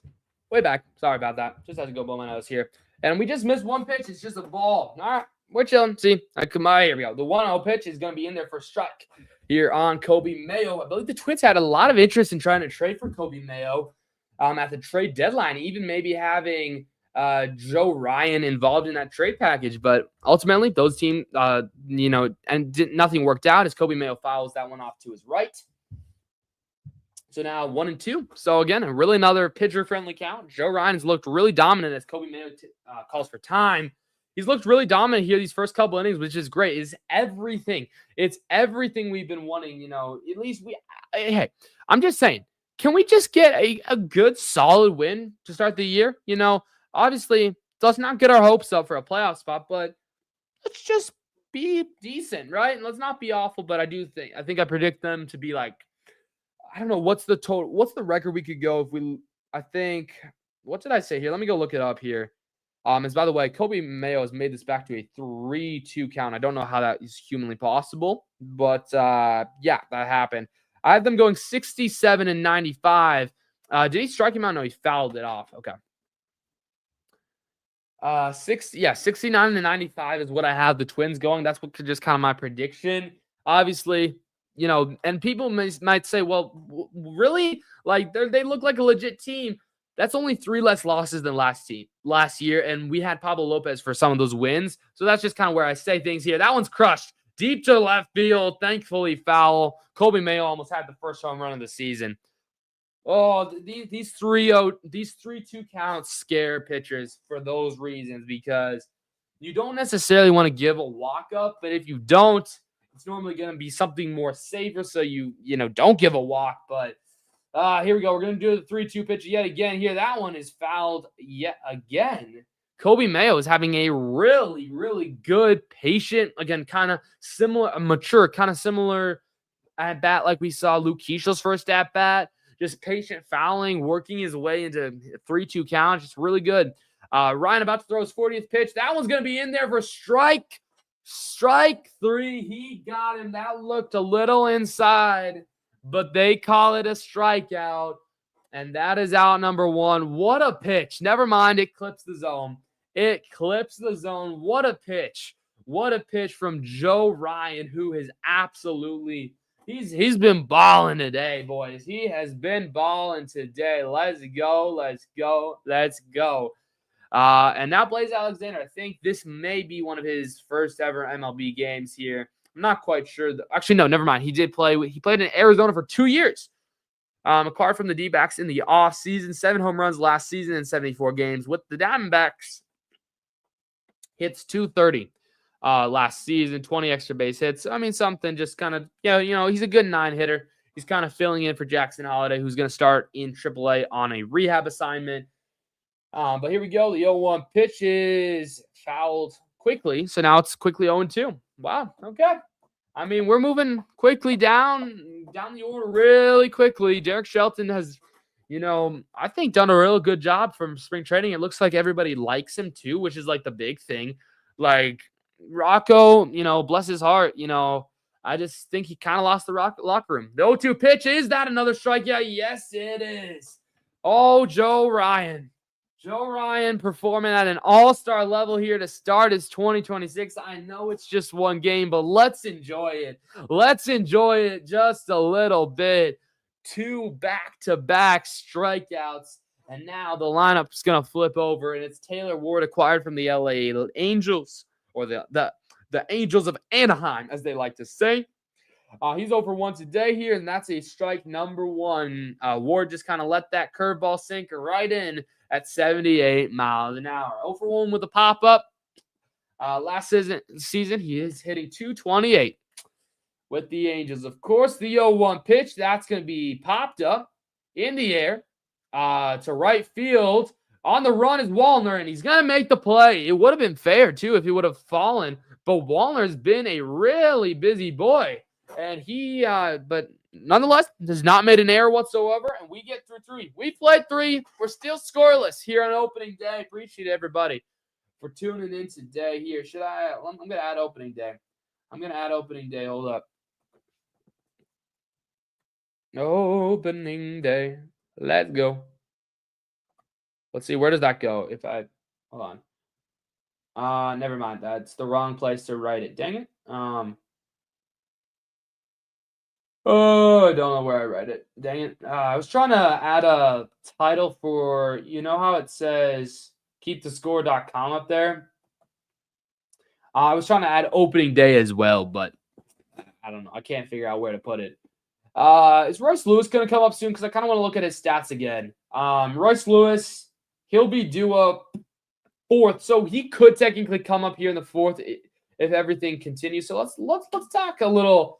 Let's talk a little Royce Lewis, shall we? Let's talk a little Royce Lewis. Some stats again. Pardon for this. I put together this quickly last night. Royce Lewis hitting 237 this last season, 13 home runs, 52 RBIs, 80 strikeouts, 25 walks, 283 on base percentage, an OPS of 671. But overall, in general, I think, Royce Lewis, sure, he's dealt with injuries. He's dealt with a lot of injuries over the years. But I think he got hit by pitch for his first at bat, so he really hasn't. It doesn't affect his hitting average.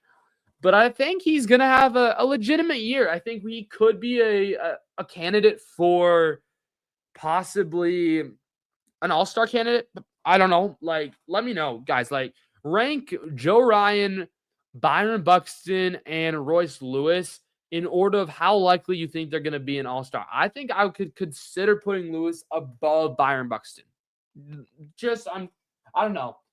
I guess the league loves Buxton though too. The league loves Buxton. We love Buxton. Everybody likes Buxton. But yeah, I just thought I'd share some of those stats with of Royce Lewis here. But we're gonna get it back to live action here. Top of the fourth inning. It's gonna be Matt Wallner leading things off against Rogers. Trevor Rogers' first pitch is a big swing and a miss from Wallner. And it's quickly 0-1. Rogers has pitched 39 pitches so far here, and that's another off-balance swing and a miss. And now Matt Wallner is down 0-2. 0-2, unless he's challenging. Is he challenging again? Hold up. No, he's not. Okay. I don't know why he didn't. Twins TV, I don't know why they didn't switch that to 0-2 here.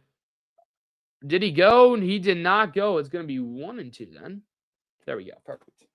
Yeah, they fixed it. I was looking at Twins TV's scoreboard, and they had it 0-1 until after that pitch, and then they switched it to 1-2.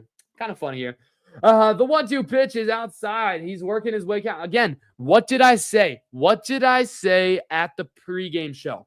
I said, I want the Twins this season. We're not expecting necessarily to compete.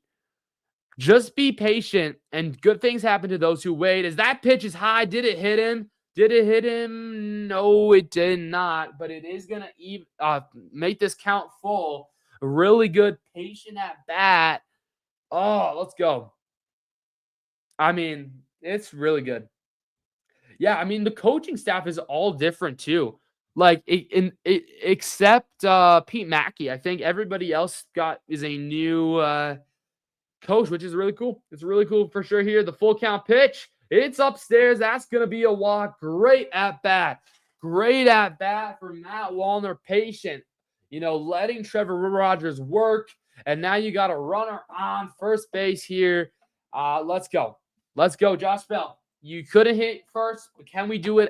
Can we do it the second time around here? Let's see what happens. Let's see how aggressive Matt Wallner is on the bases. I don't think he's going to be that aggressive. This is the first pitches.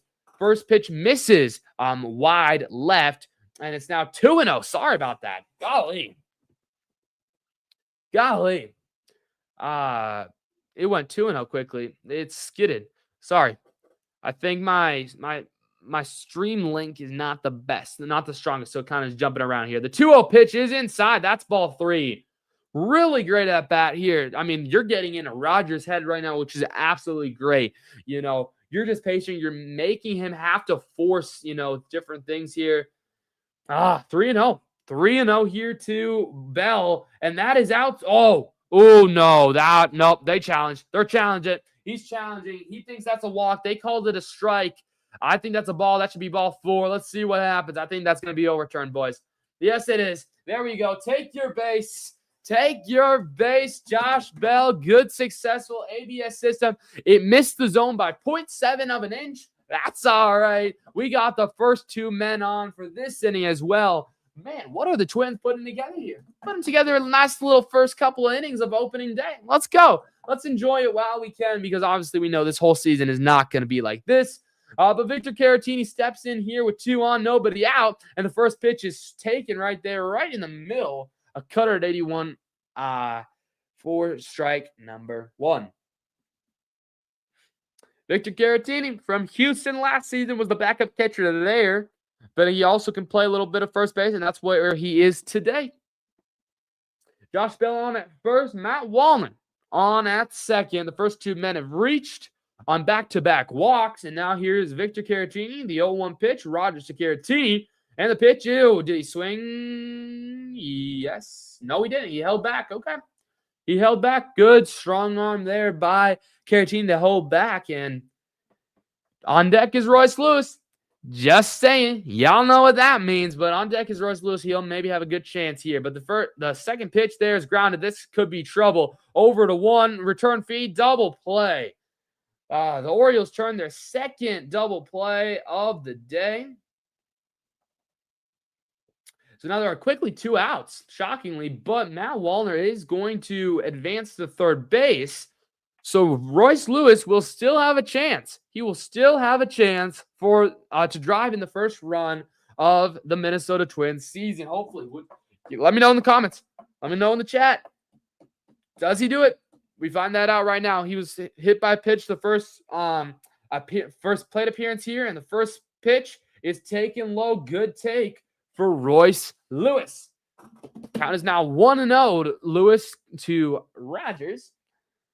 Trevor Rogers, I don't know if he was I don't think he was with the Orioles last season. I don't know where he was, but the 1-0 pitch, that is, oh my, did they just call that a strike? They did not. That is not a strike.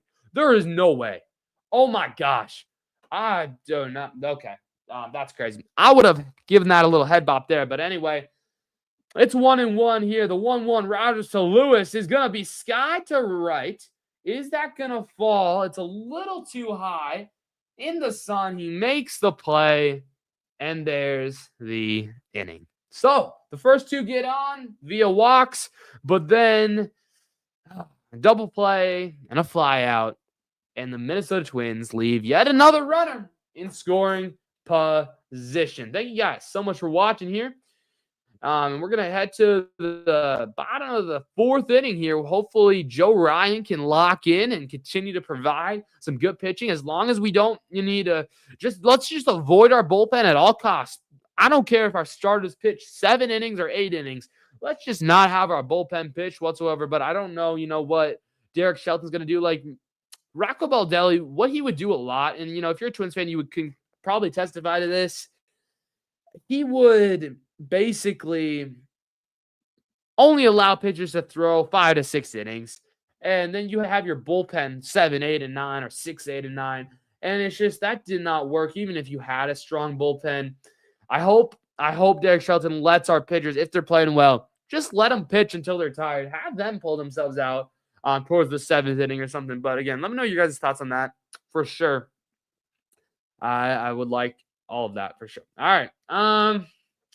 Who's on? I think we're going to get Henderson. Oh, yeah. This is the heart of the order. This is going to be the heart of the order. This is going to be a big test for Joe Ryan. Gunnar Henderson, Pete Alonso, Adley Rutschman, all coming up. Batters 2, 3, and 4. Probably the 3 best players on this team. Henderson, Alonso, Rutschman, all in that exact order coming up here for the bottom of the 4th inning. A very strong task coming for Joe Ryan, but he's been pitching really well, so I think he can do it. I think he can do it by all means, and this is crazy, guys. After this inning, we're at the halfway point of the game. Absolutely insane. We're back in beautiful Baltimore. Man, Baltimore is really pretty. Baltimore is really pretty, you guys. I did not know how pretty it is. Like, it's really pretty. It's 80 degrees there, too. Like, it looks just really nice. That's great. That's great. All right, here we go. Here's the first of the 3. Gunnar Henderson, Joe Ryan leading off. Here at the bottom of the 4th inning as Joe Ryan misses bad low at an 88-mile-an-hour cutter. Gunnar Henderson, 17 home runs only last season. Wow. He kind of got off to a slow start, got injured too as that second pitch misses bad as well. Kind of same spot. There's a splitter at 87. So Gunnar Henderson, again, patient. He's a really good player. Really skillful player. He has a lot of maturity as well. Even if he is only a little young here, the 2-0 pitch, that's going to be skied foul and the count now becomes 2-1. Oh, dude, I'm so tired though. Sometimes, it was an interesting school day today for me. Just gotta say, man, I did school. I woke up extra early. Then I attended kind of an operetta and got some Chick-fil-A, and now we're here. So appreciate everybody for watching. Though, here we go. The 2-1 pitch coming. Ryan to Henderson. Dude, whatever. The 2-1 pitch, that's foul as well. Joe Ryan, his new he's fixed his kind of pitching stance and his pitching kind of his whole thing. What he does here, he sets, right? And then he waits like 2 seconds, then moves his leg, and then pitches. It's like one of the longest pitching cycles ever. I don't love it. I don't love it. That's why I keep saying end the pitch, but then, because I think he's going to throw, but no, he just waits a second after he sets. It's kind of weird. But I don't know. Here we go. The 2-2 pitch. Oh, did he go? Yes, he did. Strikeout. Joe Ryan strikes out Gunnar Henderson.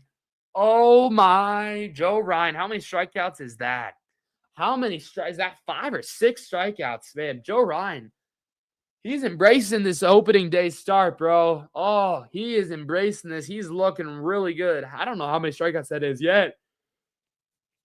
Absolutely phenomenal. Phenomenal here. But now it's the polar bear, Pete Alonso.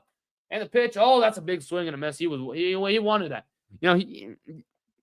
All these fans want him to hit a home run. It's going to come eventually. 38 home runs last season. 126 RBIs. It's just crazy that he's coming here. He's going to help this team a lot here. And the 0-1 pitch is taken for strike 2. And now Joe Ryan just needs one more strike. He's playing really effective baseball right now. Really effective baseball right now for your Minnesota Twins. Joe Ryan, he deserves one of these, but after he gets through Alonso and Rutschman, he already got through Henderson. Now he has to finish Alonso and then get through Rutschman, and then he'll get a big round of applause for sure. Alonso took time, but now he's back in the box, and here we go. The 0-2 pitch to Alonso is down low. He misses there on a slider. So it's going to be 1-2 now to Pete Alonso. Coming up of 55 pitches, more or less, there for Joe Ryan here through about 3.2 innings, more or less. And the 1-2 pitch, oh boy, that one, he got out of control, and now the count is 2-2. If there's one thing I've learned about watching Pete Alonso, whether it's the postseason or just watching him when I do think I saw the Mets when they came here a couple years ago, is big swing and a miss. He struck him out. Maybe I got to maybe not talk. I don't know, because Joe Ryan just struck Pete Alonso out for the second time today. He is playing some really good baseball right now. Oh, what a dirty pitch. That was a dirty, dirty pitch. But Joe Ryan is able to strike Pete Alonso out. He struck Henderson out. He struck Alonso out. Can he finish the job of the trio, of the dangerous trio of Adley Rutschman? We're going to find that out right now here. The first pitch to Adley Rutschman is going to be, he's going to miss actually right there for a ball, a low ball, 1. All right, that's okay. We're chilling. We're chilling for sure. It's a great day though. It's a great day. Joe Ryan, he's doing everything I think everybody wanted him to do. If he can perform like this, yeah, he's 5 strikeouts right now. 1 walk. I don't think he's let a hit, but I say that and he lets a hit. Adley Rutschman's going to single to center field. There's the first hit of the day for the Baltimore Orioles. That might be a little bit of a jinx there. Sorry about that. I'm sorry about that, Joe. I feel you. I'm sorry. I think that was the commentating curse. The commentating jinx. I'm sorry about that, guys. Ugh. That was a cookie, though. That was a cookie. Oh, that was a cookie here. Samuel Basello takes ball 1. Going to step back into the batter's box after, taking the first pitch. Has a chance to get something going here in the bottom of the 4th inning. The 1-0 pitch is skied to left field, but foul. On a 4-seam fastball, 93 miles an hour. So now evens up the count at 1 ball and 1 strike with 2 outs. He did the hard part. He got rid of Henderson. He got rid of Alonso. Sure, he lets up a single at Rutschman, but That's still pretty good. He goes 2 for 3 against them. I mean, including 2 strikeouts is something to be said for sure. The 1-1 of Basello is inside. Almost hit him. Almost hit him right there. That would not have been good here. He could have, let all this momentum go, and that's just not what you want to see whatsoever.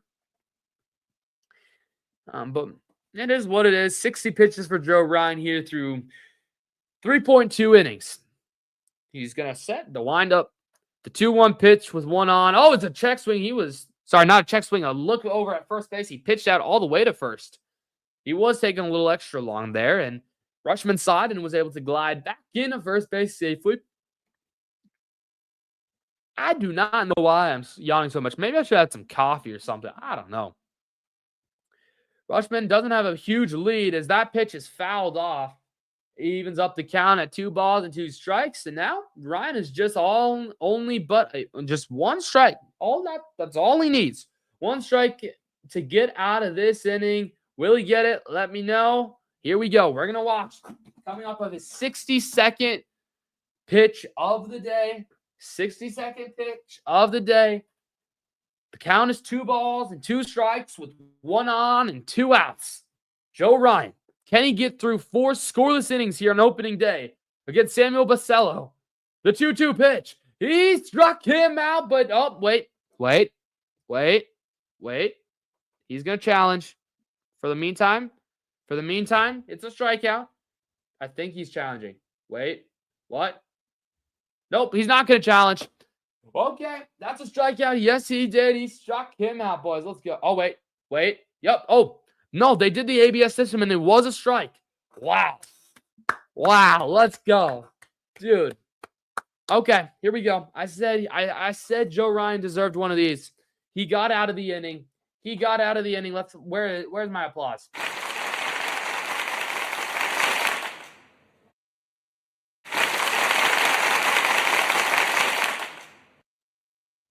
Yeah, that's what he deserves, boys. That's what he deserves. One more time. One more time for Joe Ryan. Yeah. I felt like messing around with my sound effects, but Joe Ryan, 4 scoreless innings. I'll do the live. I'll do actually me clapping, not a bunch of random people clapping. Dude, Joe Ryan, absolutely, he's balling, boys. We're going to the 5th inning scoreless. I mean, that's just something special, boys. That is just something special. Come on, Joe. Let's go. We're going to take a quick look around the league. Let's take a look around the league here.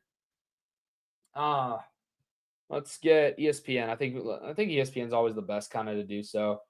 Yeah, let's go actually here. Boom. Let's go. Oh, we got to stop scaring. Okay. Boom, and boom. Perfect. Take a look at some of the other scores around the league. Obviously, we're still 0-0 over here in Minnesota. In Baltimore, but playing, Minnesota and the Orioles. The Mets. Hold up. Let's pause this video. Let's pause that video. Don't know what happened. Oh, gosh. Okay. The Mets put up 11 runs here on the Pirates. 11-5 in the end of the 8th. You can watch that game on NBC, by the way. Dude, why did that not stop? Stop. Just the video needs to stop. Okay, good. 9-1. Oh my gosh. The Brewers 10 hits on the White Sox. I'm sorry, White Sox. Nationals. Oh my gosh. The Nationals have put up 8 up against the Cubs. Well, that's crazy. The Red Sox still tied. The Angels still tied. I mean, all these games still started, but the Tigers have the bases loaded with only 1 out. This could get dangerous for the Padres. And then a bunch of still 0-0 games. And you got the Dodgers and Diamondbacks. NBC at 7:30 Eastern. And then the Guardians and the Mariners. Nice, dude. Okay. There's your kind of look around the league. And now let's go back over here. And let's share this screen now. Go back to the scoreboard. Boom. Let's go. All right. And I think we're back to live action, are we? Yes, we are. Brooks Lee. Brooks Lee is the 9-hole hitter. The 0-2 pitch here. Sorry, I missed that. He popped it up, and it is foul. Oh, wait, what? No, never mind. He caught it. He got it. Oof. You can go to every home game for $250 at Target Field. Wow. That's just crazy here. All right, here's Austin Martin. He takes a pitch for a strike. So, oh, gosh. Dude, why do I keep yawning? I don't know, bro. I don't know. Here, no one. That's all he did. He bunt. It's a drag bunt. Alonso, and that's not going to work. Okay. Martin grounds out on a bunt try. Ugh. Yikes. Quickly, 2 down. Dude, what quick inning is this? I'm not used to this. We've been having long, extended innings. No, what is this? Come on. All right, here's Buxton, though, with 2 outs. Maybe, just maybe, Byron Buxton can lock in and hit a home run into left field. I'm calling it. He's going to do it. He's going to do it today. He's going to hit a home run today. I know he is. I know he's going to do it. He wants to. He's going to do it, or he's going to go over 4. That's there's not neither way. Neither to put it. Dude, that's a 4-seam fastball down the middle, and why aren't you swinging? Why aren't you swinging a fastball right down Broadway? Wow. I mean, he hit 14 home runs when the pitch ball was exactly there last season, bro. Oh my gosh, bro. That's so now it's now 0-2. Dude, what a quick inning. That's unfortunate. I hate when it's quick innings after long innings. The 0-2 pitch is down low. Thankfully, he was able to, take that pitch, and now it's now 1-2. Kind of prolongs the inning just a little bit longer because, wow. I mean, what a quick inning compared to the innings we've had. But, yeah, it is what it is. We got 1-2. The 1-2 pitch, Roger to Buxton, is hit high in the air, popped up, first base side, Alonso under it. He's calling for it. He wants it, and he makes the play. And the Twins go 1-2-3 for the first time since the first inning. Joe Ryan really just sat down, but guess what? He's right back up there. It's the bottom of the 5th inning coming up right now, boys. Wow. We could have just continued talking about scores around the league, and we wouldn't have missed anything. That's crazy. That's crazy. I wanted to see. The Tigers scored 3 runs and they still have only 1 out. Dude, what's going on over there? I'm going to go to Gamecast over there. I want to see what's going on. Dude.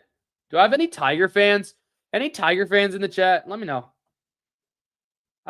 Who's your favorite team? Are you guys all Twins fans or what? Let me know.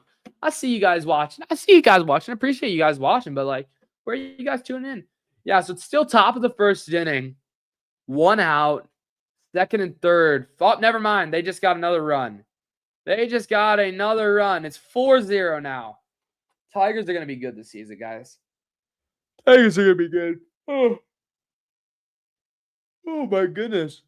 So, who scored for them? Let's go. Yeah, full play-by-play. That's what I want. Who do you think? Any home runs?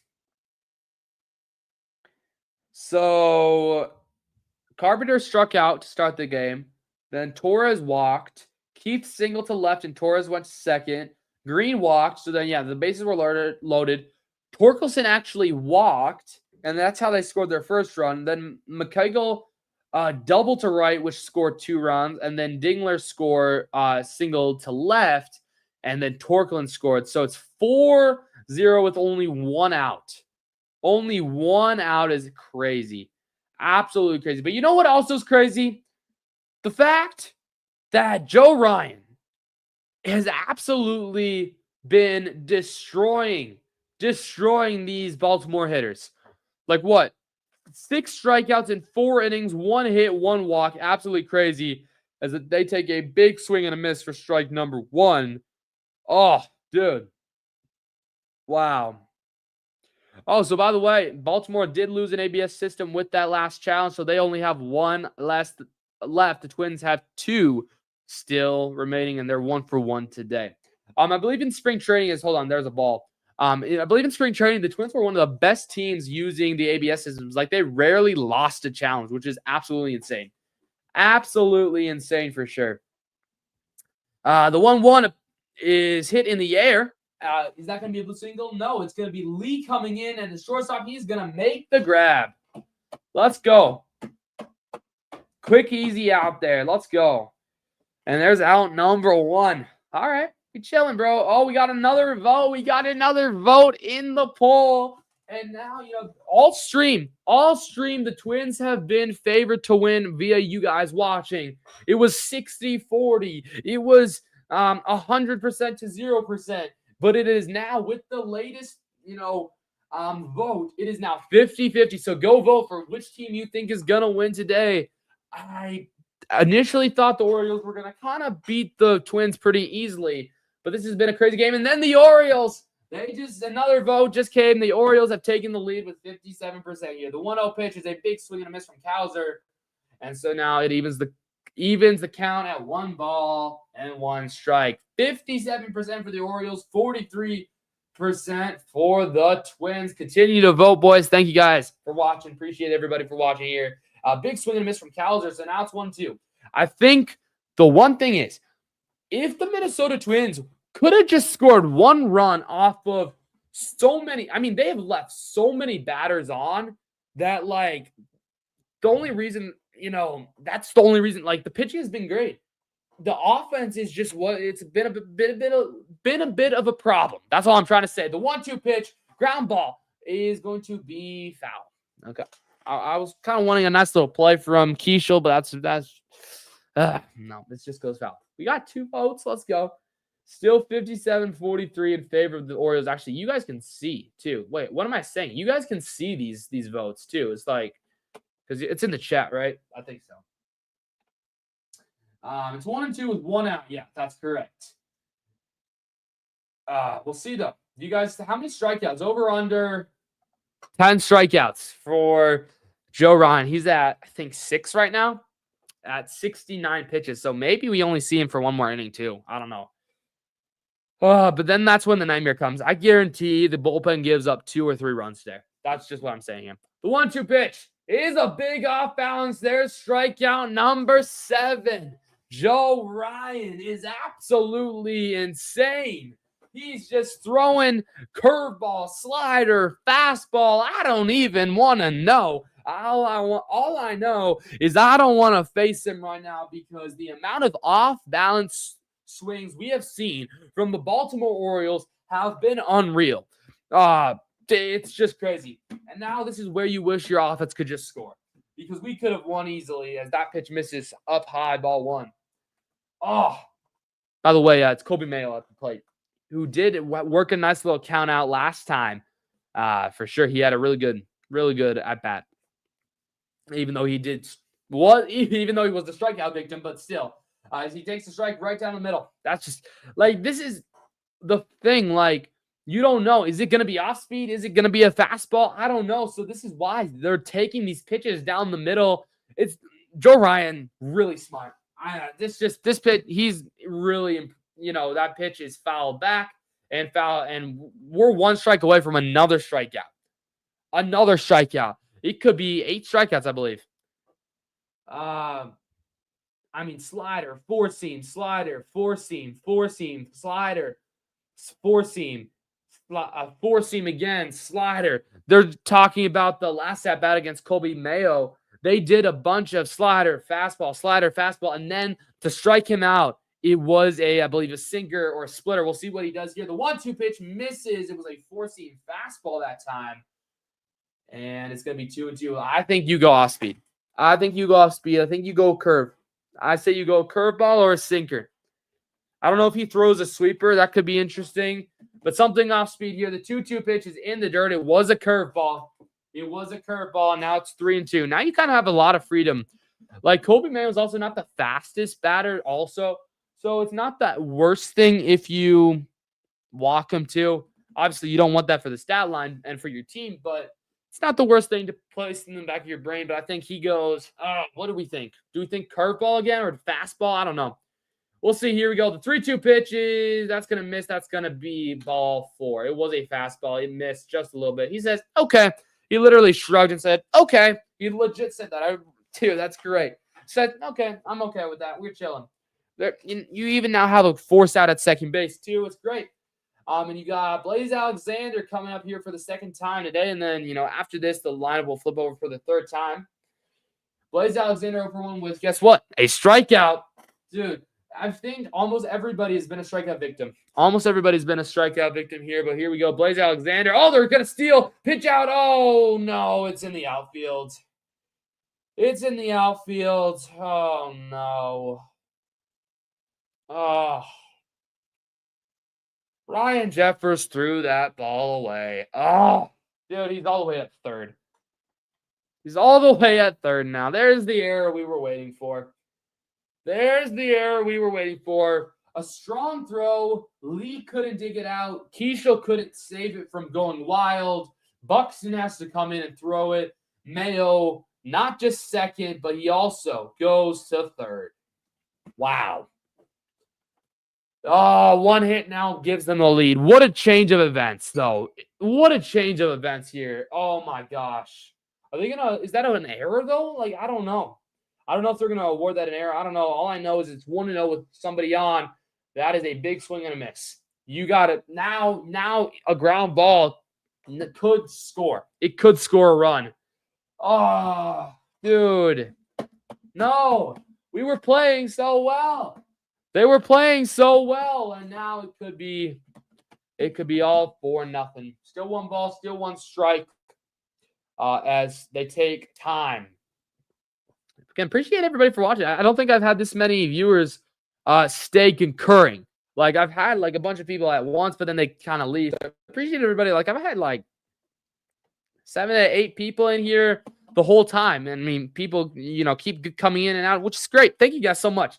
You don't really have to spend the rest of the time. I understand it. So thank you guys. But here we go. The 1-1 pitch is a big swing and a miss. Strike 2. One strike. One strike. That's it. One strike, and you get out of this inning.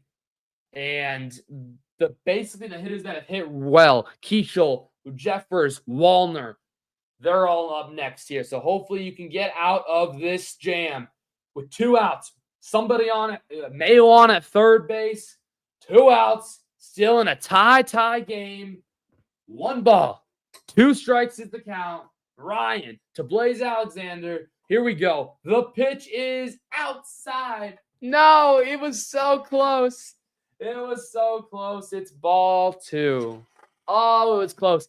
It missed probably by like a foot. Not a foot, an inch. Oh, no. No, Cody Funderburk is warming up. Anybody but Cody Funderburk. Anybody but Cody Funderburk, please. Here we go. The 2-2 pitch is foul. Yeah, this might be – yeah, Ryan's at 81 pitches now, though. Yeah, this is probably going to be Ryan's last inning. Let's get one more strikeout for good measure. Let's get one more strikeout for good measure here. 2 balls, 2 strikes. Ryan to Alexander with Mayo on at third base. Oh, here we go. Bottom of the 5th, the 2-2. Is lifted high in the air out to right field. Working back at the wall. Wallner is my GOAT. Wallner has tracked down so many balls, and he catches this. We go to 6. We've played 5. Twins 0. Orioles 0. We got ourselves a game. We got ourselves a game, boys. Oh, let's go. Oh, come on. Let's go.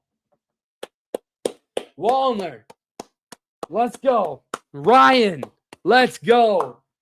Oh, yeah. Let's go. Dude, I can't keep saying that. And by the way, for those who don't know, the Padres were able to keep them out, so it's only 4-0. And by the way, the Padres have guys at the corners now against Scooble. So they're still in that game. Interesting here. Let's pull up the box score for your Twids. Let's take a little peek here, because obviously, like, when I'm talking, I can give you guys so many stats, but overall, then I maybe you guys want to look at some stats. I don't know.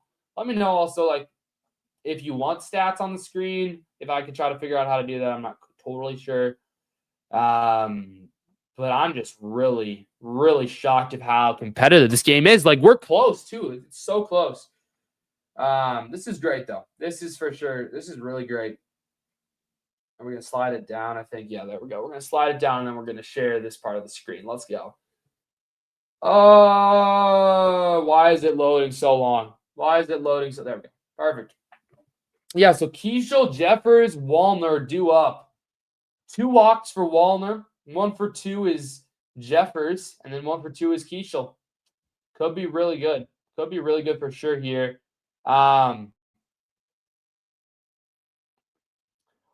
They're technically giving. Oh, wait, Keishel's not back. Hold up. Let's go back. Never mind. Dang it. Wow. I was not expecting that to be such a quick break. My bad. Well, we'll do that next one. We'll do that next time. It took, I don't know here. Keishel's stepping up here now. Yeah. Twins TV just came back. Dang, bro. That's crazy. Here we go. They like to move these. I forget. It's only really it's like 2 minutes or less in between pitches, in between innings here. But 1-0 is popped up. Dang it. Oh, wait. Is it going to drop? Oh, yeah. He dropped it. He dropped the ball. Keishel's going to be safe at second base. The right fielder dropped the ball. I don't remember who that is. And Keishel kept his head up. Tyler O'Neill. Come on. Let's go. We get on to second base. Luke Keishel, I don't care if it's a little bit of a bloop, double, but he legit. Maybe they're gonna rule that. It was almost a collision. Tyler O'Neill just completely dropped it. He dropped it. Oh no, dude, let's go. Sorry. And now Ryan Jeffers, who is I believe 1 for 2, has a good chance. With Keishel's speed, a good chance to knock one in. Can we finally score? Let's figure that out here. A good take. It's okay. Strike 1, but it's a good take. Stay patient. Don't get too excited. Ryan Jeffers 1 for 2 with the strike. The 0-2 pitch is coming up here with Keishel on at second base. The 0-2 is hit in the air. Out to center field. Never mind. It's a pop-up to the second baseman. And Blaze is there and makes the play. So quickly, 1-2-3 pitch at bat for Ryan Jeffers. And now Josh Bell. I think all 3 at bats now, he has batted with somebody on. Can he please lock in? He's 1 for 2 today. Or sorry, never mind. No. It's Matt Wallner. Let's go. Matt Wallner, can he be my GOAT? I already said he was my GOAT for catching that ball on the warning track last inning. Can he do it again? 2 walks today here with a runner on a second base. Ground ball. That's going to be foul on the first base side. 1-0. Sorry, 0-1. If the Twins go through another inning of not scoring with a runner in scoring position, I legit might crash out. I might crash out just because that was the story of all last season. Their pitching was okay, and today it's been really good, but they couldn't score with runners in scoring position, and it just hurt them. But anyway, 0-1 here to Waller with a runner on, and it's taken upstairs for ball 1. Evens up the count at 1 ball, 1 strike. Trevor Rogers is at 71 pitches. I wonder, I think, if you can extend this a little bit, you'll probably take Rogers out here this inning here. Ground ball right back to the pitcher. He thought about second, and Wallner will be out number 2. That was a chopper, and it kind of just went right to Trevor Rogers, the pitcher, and he was able to throw Wallner out. And so now it will be Josh Bell. Josh Bell, yeah, and continues now. He has hit. Now he's come to the plate. The poll is evened up, 50% apiece. 50% apiece for the Twins, 50% for the Orioles in the poll. I think I'll close the poll around the 7th inning stretch. That's going to be check swing. Did he go? Yes, he did. And that's going to be strike number 1. Josh Bell 0 for 1 with a walk today, 63 RBIs last season. He's batting with a runner on at second base. That's Keishel on at second base. And Josh Bell, the 0-1 pitch is upstairs. Good take. Good take for sure. I love that take. Got to stay patient. Yeah. So for this ABS system, huge lead, by the way, for Keishel. 2 for 2 for the Twins, though, with his ABS system, which has been great. Big swing and a miss there. And quickly 1 and 2, and we are in danger of leaving yet another man in scoring position. And I don't know if Joe Ryan, I don't think Joe Ryan is going to come back out. I mean, he was close to 90 pitches. So, like, I don't know. We'll see, though. We'll see for sure. We're going to see, but let's get out. Hold on. Maybe Bell will score. I don't know. 1 and 2. 2 outs with 1 on. Rogers to Bell. The 1-2 pitch is down low for 2 and 2.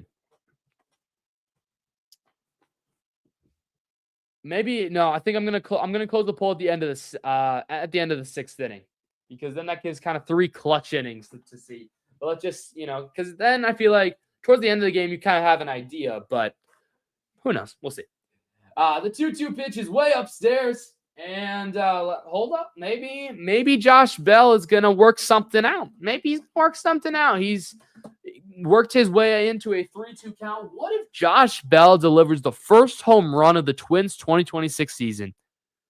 That would be crazy. That'd be crazy. The 3-2 pitch, he struck out on an off-balance throw. Didn't I tell you, like, the first time I saw his swing, how much I hated his swing? It's the most off-balance thing ever. And, dude, I don't know. We've played 5.5, though. Twins 0, Orioles 0. Wow. All right. We got ourselves a game, though. I think what I'm going to do is I'm going to step aside one more time, grab some water for my throat, and I will be back in just a couple of seconds. Thank you guys, though, so much for watching. Appreciate all of you. Where did my there we go. There it goes. I'll see you guys in a second.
We back. We back. We back, boys. Yes, we're back. I'm chilling. I got you. I got you guys. I got you. And I haven't missed any action. Have not missed any action. Okay, so he has 6. Joe Ryan has 6 strikeouts off of curveballs alone. That's crazy. I wonder if he's going to be done today, though, because they normally do kind of like a recap of the pitcher when they exit.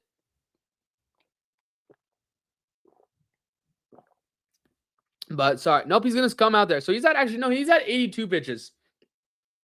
I like this from Shelton here. As the first pitch is in there for, I think, strike 1. I think should be in there for strike 1. Oh nope, they said he missed. Okay, all right. Sorry guys, I'm drinking some water. The 1-2 pitch is down low as well. Dang it, yeah, I think he'll be done. He'll be done soon here. Maybe he just goes for Tyler Ward and then they bring in Funderburk for the lefty-lefty matchup. I don't know, though. Here, that ball is hit high. Deep in out the air to center field. Buxton, though, is able to jump up and make the catch. That was a hard-hit ball. But luckily, Byron Buxton was there to make the play. Again, sorry, I'm just grabbing some water. And that is exactly what they're going to do, though. Here comes Derek Shelton. Cody Funderburk's coming in for the lefty-lefty matchup. I knew it, bro. All right, Joe Ryan. Here we go. You deserve many of these, because we're going to go look at your stat line now. He is done now. I don't know. By the way, they did rule that dropped ball in air. Okay. Let's figure out this.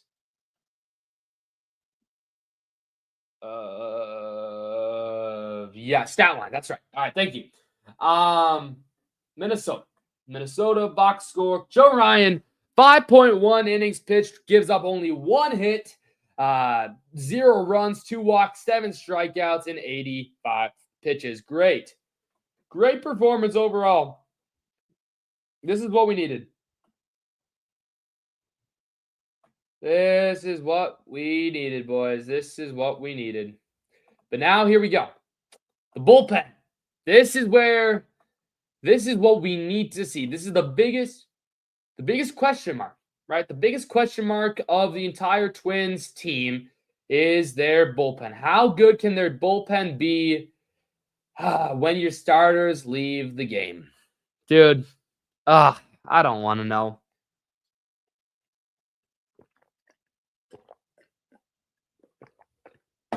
I don't want to know, bro. I just don't. I'm so nervous. Joe Ryan getting a bunch of high fives. That's great. Great to see for sure. But now, Cody Funderburk, he gets to take over here. And this is, oh boy. Cody Funderburk, probably one of my least favorite relievers. 41 innings, 3.5 ERA, a whip of 1.5. It's the first pitch that was in there for strike number 1. So maybe we can stay positive. Let's stay positive. He throws a sinker 33% of the time, as well as a cutter sweeper. He doesn't throw a four-seamer, as that one misses, though, ball 1. Let's just stay positive, and maybe, just maybe, Cody Funderburk will lock it in for us and provide some good support for this bullpen, because bottom of the 6th inning here, you got the bullpen already. That's a ground ball. Is that going to get through? No, it's not. Victor Caratini is going to make that out. Let's go. Come on. Let's go. Let's stay positive, boys. Let's stay positive. Cody Funderburk, we stay positive. And now it's going to be the polar bear, Pete Alonso, 0-1. And the 0-1 pitch is down there for, are they going to call that strike 2 as well? Nah, dang it. I thought they were going to let us, I thought they were going to let us get one there. But all right. 1-1 of Pete Alonso. Sorry, I think I just stuttered. I don't know, whatever. Oh gosh. Dude, he almost hit Alonso. Oh, this might be Alonso's home run, boys. This might be Alonso's home run. Actually, wait, never mind, though. Never mind, we're staying positive. I gotta stop. Bro, we're staying positive here. The 2-1 pitch, that's got Alonso down to a knee. And it's a foul ball. It's a foul ball, though. That's the most important thing. Evens the count at 2-2. Funderburk, maybe he can strike out Pete Alonso. Maybe that's great. That's probably great for his confidence. We're staying positive, boys. By the way, we're closing the poll after the end of the 6th inning. The 2-2 pitch is inside, ball 3. Closing the poll, so make your final predictions. Is it going to end as a 50-50 poll? Let's figure that out. But here we go. The 3-2 pitch to Alonso. That's hit high and foul. It had the distance. It had the distance, boys. It had the distance here. Funderburk into Alonso. The 3-2 is going to come back yet again with 2 outs. Nobody on in a 0-0 ball game. 3-2 to Alonso is inside. He walked him. He had 2 strikes on him, and he walked him. Okay. All right. Here we go. And now here comes Adley Rutschman. Dude, I feel like this could be bad. And Adley Rutschman's a switch hitter, so now he's going to bat right. He was batting left against Joe Ryan, but now he's going to bat right because he is a switch hitter. Now he's batting with somebody on.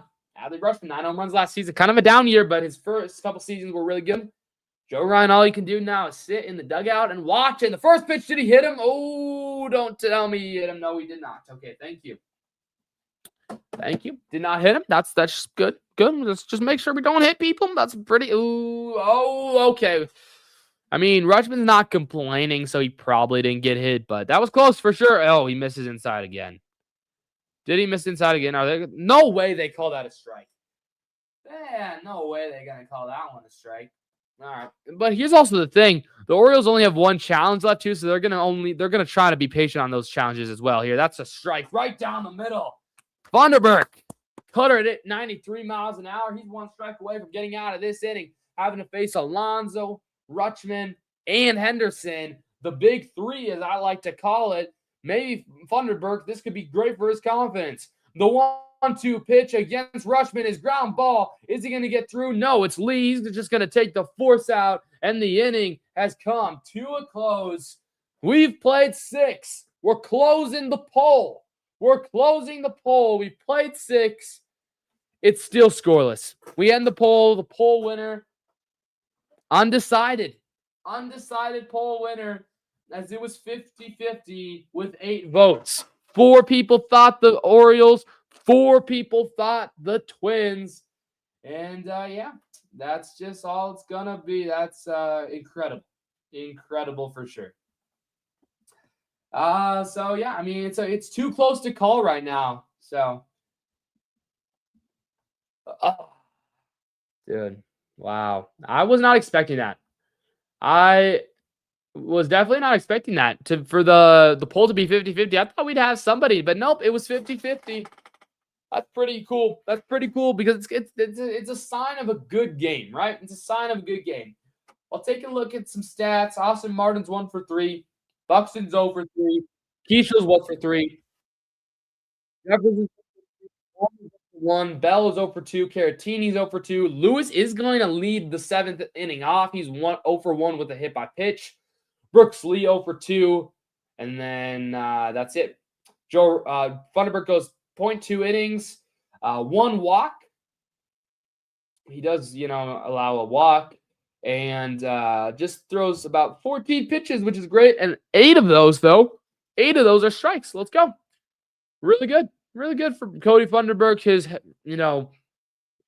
The mind game too, because I mean, baseball is such a mind game as well. It plays around with your mind as much as it does with your arms, and right, it's very much of a mind game here. But top of the 7th inning, it's almost time to stretch as well. Yeah, that's crazy. Crazy. Lewis takes ball 1. Let's go. Oh my, no. Oh, sorry, it's Caratini. It's Caratini. He took strike 1. My bad. I don't know what I'm doing. Victor Caratini 0-1. The 0-1 pitch here. Rogers to Caratini. Rogers is still out there. Takes ball 2, right? Yes. Sorry. I don't know what's going on today, bro. I don't know, bro. Kind of watches the baseball here. Rogers, the 1-1 of Caratini, is way upstairs. Good take. Caratini. Let's go. Let's get on base for Royce Lewis. And then I want Royce Lewis to send one to deep left field. That's all I want, okay? And the pitch, that's down low. 3-1. This is a hitter. This is a home run for the count. Victor Caratini. Could you be the first player on the Twins to hit a home run? We're finding that out. Possibly. Within the first couple of batters here. The 3-1 pitch is upstairs, and they say it's a strike. And Millie has entered the chat, everybody. What is good? Yes, it is live. Oh, yeah, it's live. Well, of course it would be live. This is definitely live. Sup, yo? Sup, you guys? How's it going? We got 3-2 now. We got 3-2 to Caratini. That's outside. He walked in ball 4. Thank you, Twins. Thank you, Caratini. Let's go. Come on. Trevor Rogers, last season, who did he pitch with? I have no idea who he pitched with. What's up? What's up? Good. Let's go. I'm doing really good. I'm doing really good. Good. Glad you are doing great. Yes, this is live though. Yes, this is live. Oh man. Yeah, we're chilling because as Lewis just takes strike one, baseball's back. Baseball's back. It's opening day. We're chilling. Twins are, surprisingly not getting killed. And it's a really good game. It's a really good game so far. Glad you're enjoying the day here. Hold on, let's get back to the game, and I'll be back to you in a second, Millie. Sorry about that. 0-1 here to Lewis, and that ball is grounded. Dang it, ground ball, double play ball. Oh, is he safe? No, he's not. He's out. Okay, that's gonna be a quick double play. Lewis grounds into a double play. Oh man. Oh, dude. Yeah, appreciate you. Appreciate you though. Let's go. Let's go, Millie. Everybody, do W Millie. Write W Millie in the chat, boys. Great channel. Go subscribe to hers. Great content as well. If you like some good Christian content, because we like to keep God first here on this channel. Unfortunately, Royce Lewis, though, not gotten off to the best start whatsoever to the season, but it is what it is here. So hold on. Uh-oh. Did I just reset the whole scoreboard? No, I didn't. Okay. No, good. Golly. Wow, we're doing W Millie to ourselves. Golly. Okay. And he just grounded out. All right, boys. Sorry about that. I was interacting with the chat. I missed the action. Basically, nothing happened. We're going to the middle of the 7th inning, boys. We're going to the middle of the 7th inning. Yeah, we're going to dismiss this tab. Boys, boom. Let's go. W Millie to ourselves. Let's go. It's great. It's great. We're going to the bottom of the 7th inning. It's time to stretch. I'm not going to sing Take Me Out to the Ball Game. I'm sorry. I'm not going to do that for y'all. Maybe if we had a little bit more people in maybe if we had a little more subscribers, I'd do that. But no, I'm not doing that. But that's what they're doing at Camden Yards right now in Baltimore. They're doing their 7th inning stretch. But yeah, I mean, it's a really good game. We got, 2.5 innings left of baseball? This is absolutely crazy, boys. Thank you guys so much for watching. Thank you for typing in, all that stuff. What are you guys most looking forward to in baseball? This season is definitely something I've been trying to ask around the leagues. Thank you guys so much. If you haven't already, hit that like button. Hit that subscribe button. Guess what, boys? I had not begged for subscribers. I had not begged for subscribers since the 2nd inning. I think you guys should be proud. I have gone multiple hours. Sorry, no. Yeah, I'll probably see you later, Millie. I'm trying to think. Is there any? I think Alex's stream is Friday or Saturday. So I'll definitely see you over there. Thank you for stopping by, though. But in general, back to baseball. I don't know, bro. This game has been really entertaining. It's been really, really entertaining. Yeah. So can't wait to see what happens here. Let's go back. We're back to oh my gosh, what are we doing? Why is Buxton? I don't know what. Okay. I'm sorry. I got distracted I'm watching the game, as well as I'm talking here. They were showing a highlight reel of Byron Buxton running into the walls. I don't know exactly why. See ya, Millie. Appreciate you. But yeah, Byron Buxton, this is his 9th opening day start in center field. It's tied for the most in Twins history. That's your Twins fact of the day. Sorry. But it's now 2-0 to Basello. See, boys? Thank you guys so much for chatting, though. I love chatting with y'all, too, because you guys are the ones making this stream possible here. The 2-0 pitch is ground ball. That is going to get through a base hit. Dang it. Orioles, they're coming here. There's Basello off of, guess who? Funderburk. Funderburk. Dang it, bro. That was just a cookie, too. It was a cookie down the middle. He fell behind 2-0 and is now the leadoff man is on. I don't think the leadoff man has been on in a long time for the Orioles, so maybe they're going to start cooking. And here, guys, here's Tyler O'Neill. He is homered in 6 straight. But guess what? It's not going to be against Funderburk because Funderburk is getting pulled. Vanderberg is getting pulled. Yes, he is. He's getting pulled from this game, and Justin Topa's coming in. But yeah, Tyler O'Neill has homered at 6 straight opening days. Will he do it again? We will find that out in just a little while. Yes, we will. We'll find this out in just a little bit here, as you know, they're doing their pitching change. I don't know what it's presented by on Twins TV by, like they always say, today's pitching change is brought to you by whatever, right? I don't know what it is this year because I haven't watched any games because, I don't have the sound on. I'm just kind of talking to y'all. I'm hopefully giving you guys some great energy. As Millie pointed out, she said, yeah, love the energy, bro. It's made my night. Thank you. I hope I do make your night. That comment made my night as well. Yeah. Let's go. Okay. Let's see what people are saying on Twitter.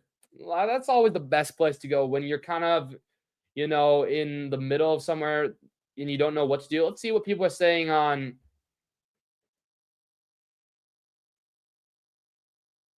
What are people saying on Twitter? Are they saying anything? It's just a bunch about Paul Skeens, but Paul Skeens he didn't have the greatest. He did not have the greatest, I don't know, opening day. I didn't really get to watch much. I'll have to go back and watch some highlights, but his team kind of got beat up on by the Mets. The Mets are going to be good. I mean, they're always good, even if they lose Pete Alonso, who really hasn't done anything for the Orioles, but we'll see. We'll see for sure. But now Justin Topa is on the mound. Last season, he kind of acted a lot as the main closer. Is that a strike? Did he just give us a strike on that? Let's go. Oh my gosh. Maybe they like it, but here, yeah, Tyler O'Neill has homered in 6 straight opening days. Can he make it 7? Hopefully not. But you never know here. That's a ground ball. That's not going to be home runs, but that is definitely going to sneak through. And here's the bullpen, boys. Here's the bullpen around second, hustling for third. He's in there, and there are now guys on the corners. Here's the bullpen, boys. Here's the bullpen problems. Think about this. Here, I've been talking about this since the pregame show 2.5 hours ago. I started this stream 2.5 hours ago. I started the stream talking about the bullpen issue, meaning this is going to be the worst, it's going to be the biggest question mark. This is exactly why, because we do not have a bullpen. Joe Ryan has pitched out of his mind, striking out 7 or 8 batters. I forgot the end total, allowing 1 hit. And guess what? This bullpen has already allowed 2 hits in less than an inning. Less than an inning, you guys. Welcome to Twins baseball. That's a pitch on the edge, but they're going to call that a strike. Let's go. We got to take all the help we can get here. Here's Colton Cowser, though. Again, hit 196 last season, under 20 home runs. And the 0-1 pitch is skied to left field. Going back in the corner, Martin makes the play. Then are they going to tag? Yes, they are. First run has scored. 1-0 Orioles. Dang it. It was a sac fly from Colton Cowser. And the run is actually going to move from first to second as well. Wow. 1-0. 1-0 Orioles here. And guess why? And why? Why? Because of the bullpen. We don't have a bullpen, boys. We do not have a freaking bullpen. 0-1 to Colby Mayo with 1 out. The 0-1 pitch. Oh, that's way upstairs. My gosh.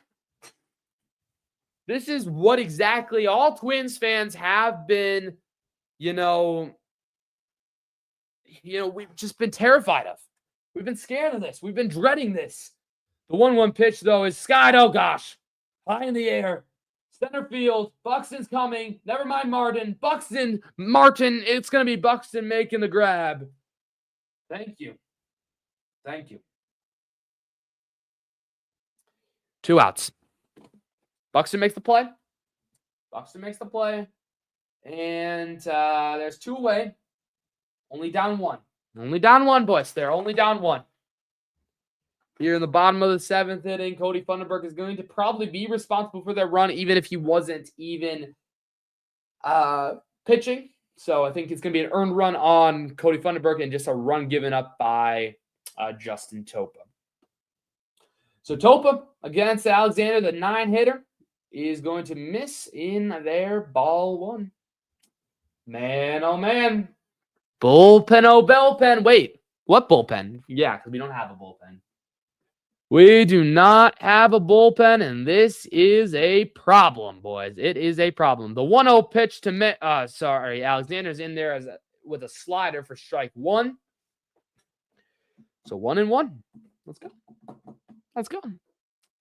2 more strikes, and you get out of the inning. 2 more strikes, and you get out of the inning. We got to take baby steps, boys. Baby steps. The 1-1 pitch is in there for strike 2. Baby steps. 1 strike. 1 more strike. That's all you need. 1 more strike. You get out of the inning. You go to the 8th inning. Justin Topa, the 1-2 pitch. 1 on, 2 out, 1 in. The 1-2 pitch is outside. Where was that going? I don't know. Good stop by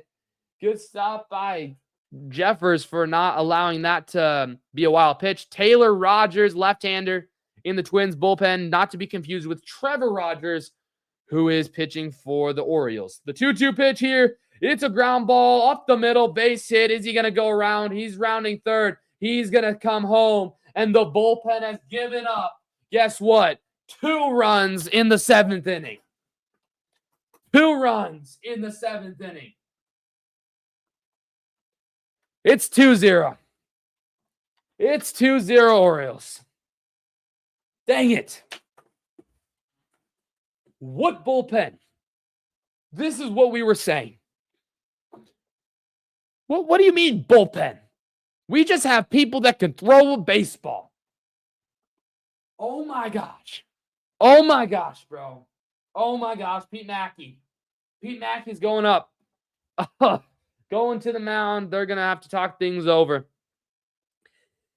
Joe Ryan. Joe Ryan, I'm sorry. You played out of your freaking mind. You played out of your freaking mind.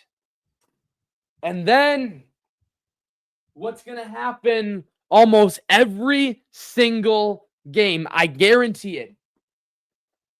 This is why I have this team only winning 67 games. 67-95 is what I think they're going to go. Because they don't have a bullpen and also don't have an offense. I don't care if I'm overreacting. That's what opening day is for. Tyler Ward now as the lineup flips over for the 4th time. 2 outs, 1 on, 2 in. And a pitch is taken for strike 1. I don't care if I'm overreacting. I think it also provides good content for y'all too. But it's just annoying. It's annoying. Luckily, though, Justin Topa got ahead 0-1 here. And the 0-1 pitch to Ward is inside. Just get it on. Just get it over the plate, for heaven's sakes. Just get it over the plate. Just get it over the plate. Oh, my goodness. 1-1 to Taylor Ward, who they traded from the Angels. That misses completely outside. This is a mess. This is a mess. It's 2-1 now. It's just so unfortunate. It is so unfortunate for your Minnesota Twins. Like, why didn't you grab a bullpen player as that ball is grounded foul? Why, Twins, did you not go out and grab a reliever after you traded your top 3 relievers away at the trade deadline? I don't know. You think, oh, yeah, we're good enough. Well, dude, you were in this game. You had the chance to beat the Orioles in game 1 of the season. And it's just, it's going to set the tone for the season. I bet we can look back and, we'll see that, that's going to be a big part a big part of the season as, hold on, they're going to challenge the ball. They think it's a strike. They're going to challenge the call with the ABS system. The Twins are. Can they be 3 for 3? We'll see. And it is a ball. So we are going to lose a challenge. Oh, we're going to lose a challenge there. Unfortunate. The call will be confirmed. It was about an inch away from the strike zone. So it is going to be 3-2. And now both teams just have one challenge left. Twins go now. What is it? They go 2 for 3. So Wallner had a successful challenge. Bell had a successful challenge. And guess what? The bullpen had an unsuccessful challenge. I don't know, guys. I don't know. Here we go. But the count is now full. 1 on, 2 outs. The 3-2 pitch is grounded. Lewis, first touch of the game. Strong throw. Inning is over. But damage done. Damage officially done. Because the Orioles score 2. 1 on a sac fly, 1 on an RBI single. And the Baltimore Orioles currently lead your Minnesota Twins 2-0 as we head into the 8th inning. Thank you guys so much for watching. Hit that like button. Hit that subscribe button. Turn the notification bell button on so you never ever miss any of my podcast episodes. Never miss any of my shorts. Never miss any of my live streams. Thank you guys so much for watching. Appreciate all of you guys. I'm going to drink one more sip of water here. So please hold.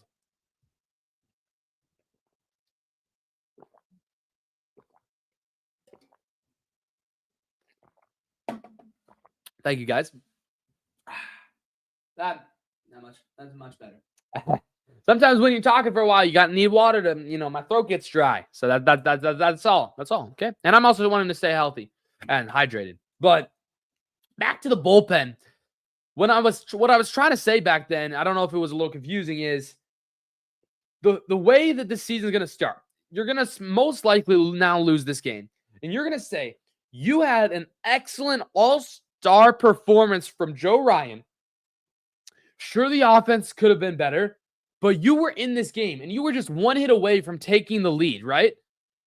And the fact that this season is going to start like that, and then the bullpen comes in and ultimately blows the lead for you, gives up 2 runs in less than an inning.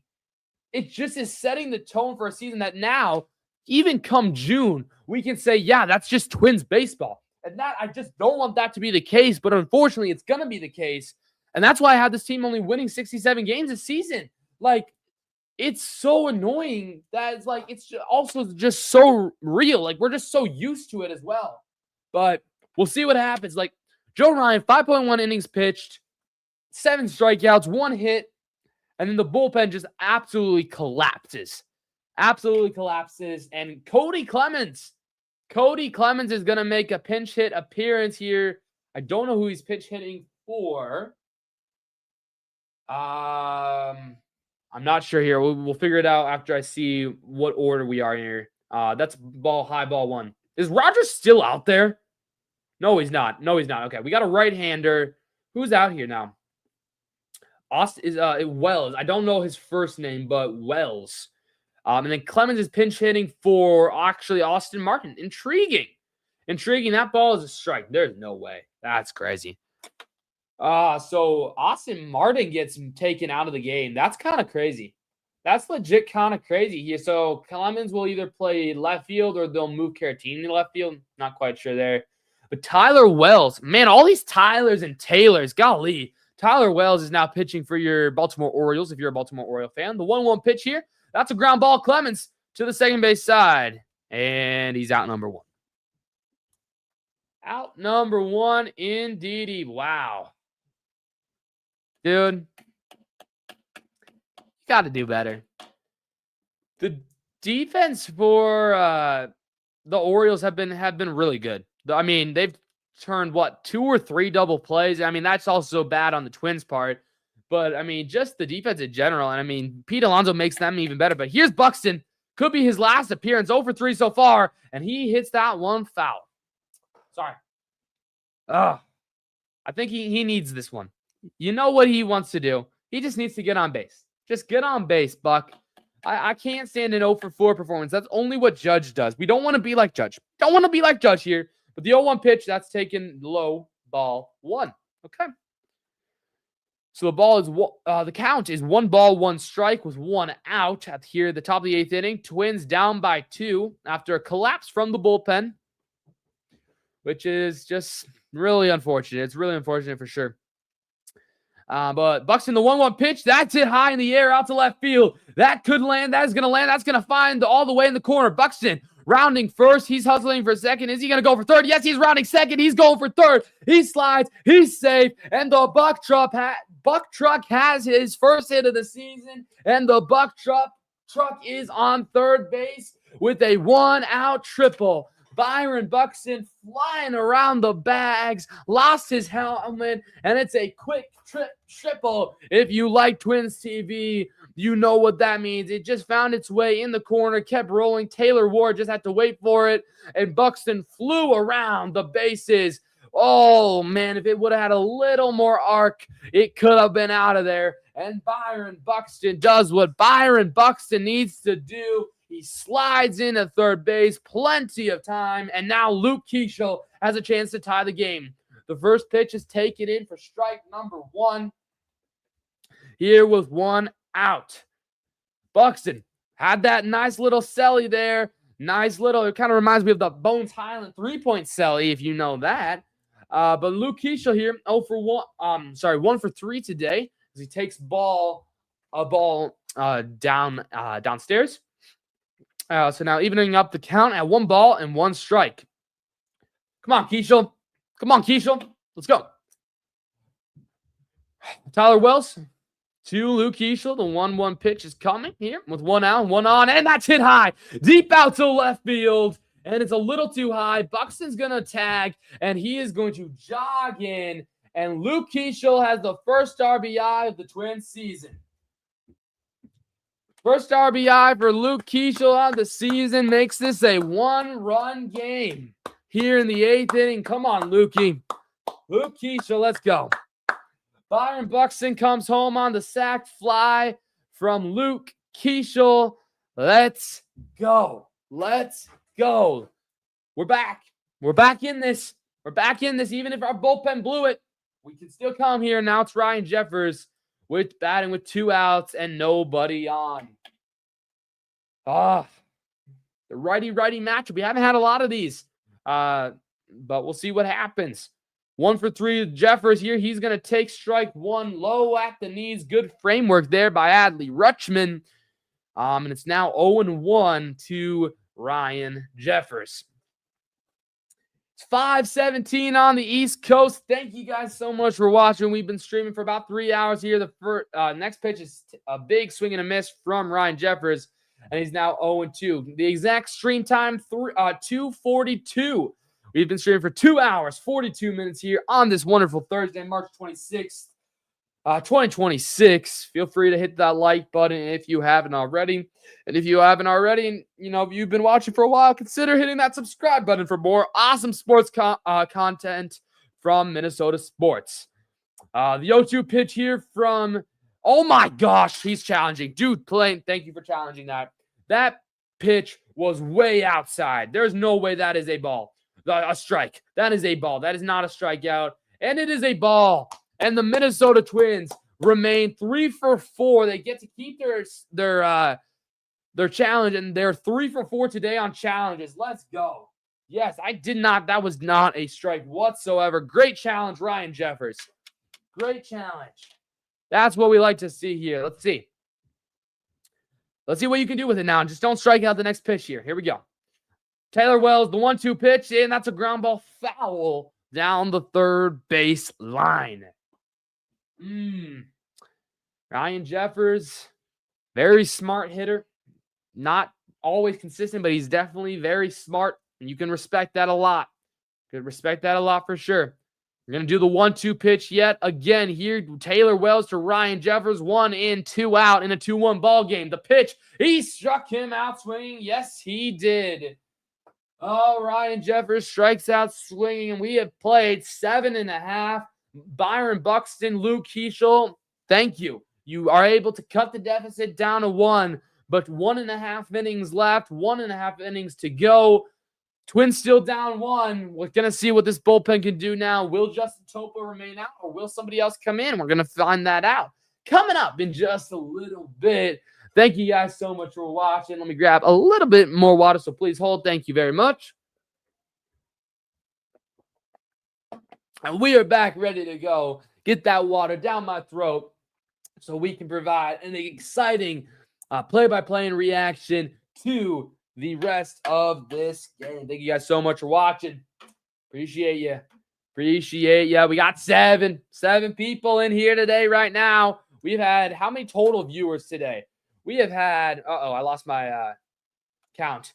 We have 6 or 7. Oh, gosh, dang it. I don't like that. We have 6 batters. 6 viewers here watching today right now. But all time, this stream is, I think we had a decent amount of people in the stream today. And I appreciate every single one of them for tuning in. It's great. Yeah, 278 views. 278 views. Thank you very much. Thank you so much for coming. Concurrent viewers have only been 6, but hey, all these views help. Thank you very much. Everything really does help. Thank you guys so much. And we are back to live action coming up. Coming up here, Twins schedule. 2 more games, Saturday, Sunday against the Orioles. Then you got the Kansas City Royals for 3. And then your home opener, you got 3 games against the Rays and 4 games against the Tigers, who we were tracking their score a little bit ago. And here, let's look up their schedule. Their score now. The Tigers were it's a 4-game schedule against the Tigers. The Tigers are winning 6-0 against the Padres in the top of the 5th inning.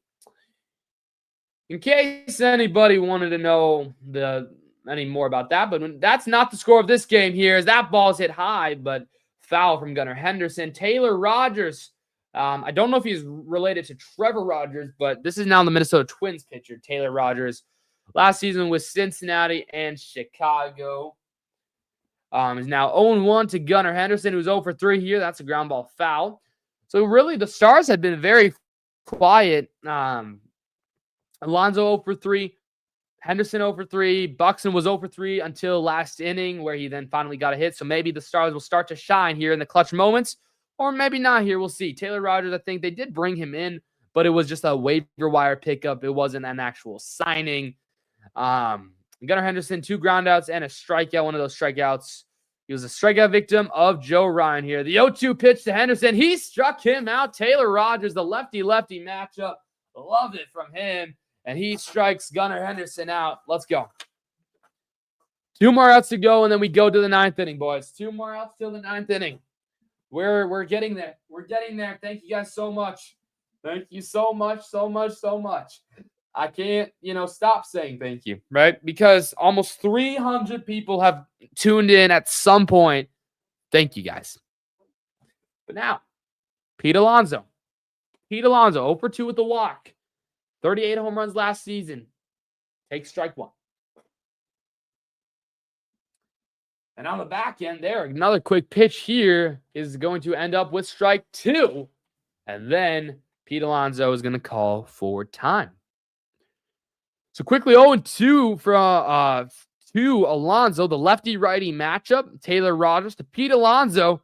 He's 0 for 2 with a walk here in his Baltimore Orioles debut. And the pitch is inside for ball 1. At 91 miles an hour. There was a sinker at 91 miles an hour. That's impressive. Sinkers are hard to throw. Almost all of these pitches are hard to throw. But at 90 miles an hour, it's just crazy. Taylor Rogers, the 1-2 pitch here. He lets this one go high in the air. Out to center field. Buxton looking back at the wall. And makes the catch up against the wall. For out number 2. Really good defensive game here. Let's go. As long as you can stay in this game. And, make it competitive, right? Who's going to be up next? So, hold on. Buxton, Keisho, Jeffers. Okay, so it's going to be Wallner, Bell, Caratini. That seems like what it's going to be for the 9th. So Lewis hypothetically could have a chance to hit one more time. He has not had a great game whatsoever. Here's Adley Rutschman, 1 for 3 today. Here he's going to take strike 1 in the corner on the sweeper there. I do like this new feature on Twins TV. If you guys ever watch Twins TV, they show you they tell you what pitch it is. So that's how I know all these pitches, which is really cool. That one is smoked down the left field line. That's fair. That's kind of right exactly where the Buxton triple was. But Rutschman's not that fast. He's just going to get in there with a standing double. And Adley Rutschman is not going away quietly here. You got a runner on it in scoring position here with 2 outs. And up next is going to be Samuel Basello, who had a nice couple at bats that I can remember of. Yeah, that was in the left field. But that hit landed right in the left field corner, so kind of got trapped there. But I don't know who got moved in over there, because I believe Austin Marty got removed, and because Cody Clemens pitched hit, but I don't know. First pitch for Basello's hit in the air to left field. Let's see if I can figure out who that is. Okay, Clemens is playing left field, and he makes a play. And boys, to the 9th we go. Ryan Hesley is coming. Ryan Helsley is coming now to pitch for the Orioles to close this game out, to try to earn his first save of the day. Top of the 9th inning is coming your way next here. Hit that like button. Subscribe if you haven't. Or maybe here, let's make a deal. If the Twins somehow pull this off, I want y'all to subscribe. Okay? Let's do it. If you haven't already subscribed, that's okay too. I don't really care. I just like to grow my channel. But if they somehow come back and win this game, hit that like button, hit that subscribe button. All right, I'm going to stop talking about that until the end of the post-game show here. And by the way, for the post-game show, it's just going to be a very quick post-game show, because then I got to go do a couple other things. Yeah, I mean, I think the all-time high was 10 viewers at one point. That was super lit. But ultimately, we have, had a ton of viewers here this season, this stream, which has been great for sure. I really do appreciate it. We got 4 likes though. Can we get up to 10 likes maybe, guys? 10 likes maybe? I don't know. Let's do it. All right. I'm just looking at some of my system my stream settings. That's all I'm doing. I'm chilling here. Oh.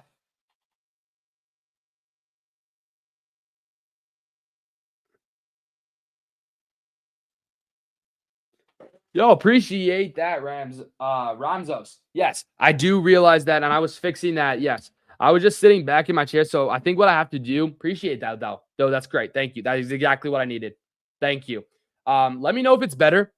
I think it was the mic was kind of getting unplugged a little bit. Yeah, there we go. It wasn't even actually plugged in all the way. Is this much? Let me know if this is better. Thank you, guys. Thank you for that. Thank you. Yeah, I think I just have to sometimes talk more into the mic. Matt Wallner, by the way, takes the ball. Takes strike 1. And sometimes if I talk too loud too, I don't know. It's weird. My mic's weird here, guys. Strike 2 on Matt Wallner. Let me know, though, if this is better for the mic settings. I'm trying to figure this out. And if it's not, I will fix it for next stream for sure. It had been working good. I was kind of testing something out, too. So I think that possibly I should not have done that. But whatever. Thank you, guys. Thank you, Ramzos. Ramos, whatever. I don't know. 0-2 is in the dirt for ball 1 here in the 9th inning, dude. 9th inning. This is great. This is where legends are made, as they say.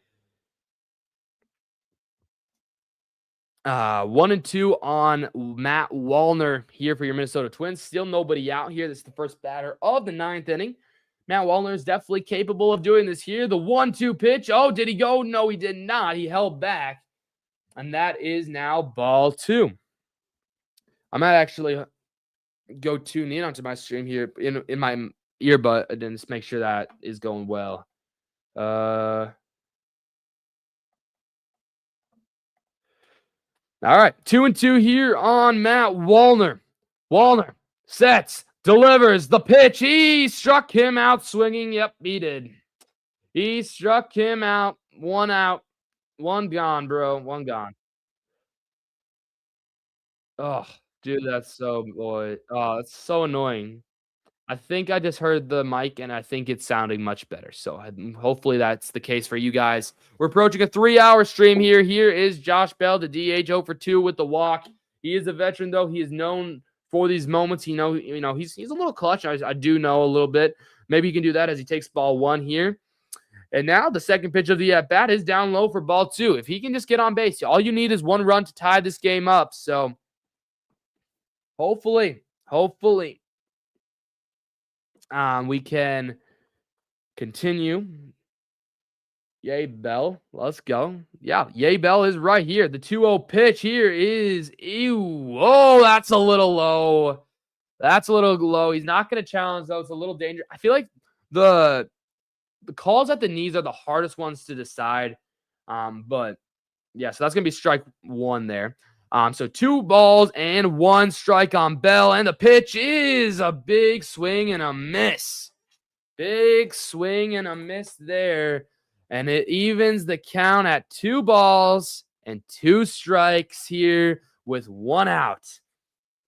Next would be Caratini on deck, and then followed by Royce Lewis. Here we go. The 2-2 pitch with 1 out. He struck him out. What a stupid swing. I legit hate his swing so bad. It seems so off balance, and the Twins are down to their final out. Twins are down to their final out here in a 2-1 ball game here on opening day. It looks like Tyler O'Neill, though, his opening day home run streak is going to come to an end, but now Twins are going to fall to 0-1 on the season. Caratini, the first pitch, he popped it up.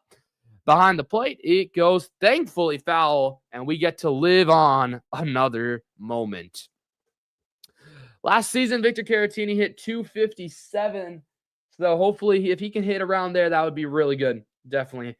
He was at first base today, but he can also play catcher. He can also play DH, so still 161 games left to go here. The 0-1 pitch is outside, ball 1. Good take for sure. Sorry. Victor Caratini 0 for 2 today. I think he also had a walk, possibly, maybe. I don't know. I'm just kind of looking at this game. I'm not looking at box score anymore. Yeah, 2 outs here. I mean, Twins are down to their last out here. Hesley, the 1-1 pitch is a ground ball and foul. How do we say this name, guy? Helsley? I think we're going to go Helsley. We're going to go Helsley. That's how we're going to pronounce it. I apologize. If that's not how you pronounce it. He's the only one that I don't know how to pronounce. Unfortunate. But here we go. 1-2, 2 outs. The pitch is fouled back. We'll do it again. And we're going to keep doing it again until we get out. Twins, though, are down to their final out. 1 ball, 2 strikes. Victor Caratini against Ryan Helsley. 2 outs. The 1-2 pitch is a ground ball. That's going to get through a base hit. Victor Caratini is going to get on base. Let's go, Caratini. You get on base. That's a base hit. And now it all comes down to Royce Lewis. Now's the time, Royce. Now's the time to say, okay, are you clutch? Are you clutch, Royce? This is the moment that we'll judge it here early on in the season. I know it's 1 game. And Caratini's getting pitch run for. Who's getting put out there? Is it Tristan Gray? No, James Outman is getting pitched. Oh, wait. Pinch run. Is pinch running for Victor Caratini. And wait, is it not Royce? Is it not Royce? Wait, what? Whoa, whoa, whoa. Hold on. Why is there a left-handed bat? Why is there a left-handed bat? Why is there a left-handed bat? Hold on. I'm confused. I am so confused. Trevor Larnach? Why is Trevor Larnach in the game? Why is Larnach in the game? Oh my gosh. He takes ball one, though, at least. Why do you have Larnach pinch hit for Royce? Why do you have Larnach pinch hit for Royce Lewis? Derek Shelton, what are we doing? What are we doing? 0-1. It wasn't a ball, it was a strike. Headsley, the 1-0 pitch. Oh, gosh, it's a big swing and a miss. Why on earth? Why on earth? Why would you do that? Why would you do that? I don't know, guys. Larnach getting pitch hit for... Oh, dude, what are we doing? 0-2. The 0-2 pitch here to Larnach is down low. It got away. Outman's going to go to second base. Okay. Good take. Ryan Helsley. Ryan Helsley. Spelled Helsley. Ryan Helsley. Trying to close this game out. A base hit probably will tie the game. What can Trevor Larnach do? The 1-2 pitch. He struck him out. And the Twins are going to lose this game. Ryan Helsley gets the save. Derek Sheldon, what are we doing? I don't know what we're doing. Pinch hitting Trevor Larnach for Royce Lewis. Royce Lewis is, I don't care if he struggled today. You still have him hit. I don't know. Maybe he's injured. I don't know. But the Twins are going to fall to... Dang it, bro. They're going to fall. Okay. Let's turn on the final. Yep. Does this... Man. Not 1-2. We got to reset this here. Boom, boom, boom. Final score. Twins. Sorry, your Baltimore Orioles, 2. Your Minnesota Twins, 1. And, man. That is just really, really unfortunate. That is really, really unfortunate. Like, yeah. There's the Twins for you guys. Bullpen, though, really blew that game. I mean, and Shelton, what are we doing? We're pinch hitting. We're bringing Trevor Larnach into the game for Royce Lewis. Like, why? Why? Unless he's injured, that's the only reason. Like, I'm going to go see if anybody has anything to say on X about this before we wrap up with the post-game, little post-game show. I don't know. Bro. Twins go 1 for 12 with runners in scoring position. Wow. That's crazy. That's really crazy. Oh man, guys, the Twins, we go 1 for 12 with runners in scoring positions, and I could just wrap up the show there because that's the summary of it. Besides the bullpen not being able to do anything and blowing it, you couldn't hit. You went 1 for 12 with runners in scoring position. If you would have just hit one more time with runners in scoring position, one more run, you would have tied the game. And unfortunately, that's just not the case. Not the case at all. The Minnesota Twins fall to the Baltimore Orioles 2-1 here on opening day.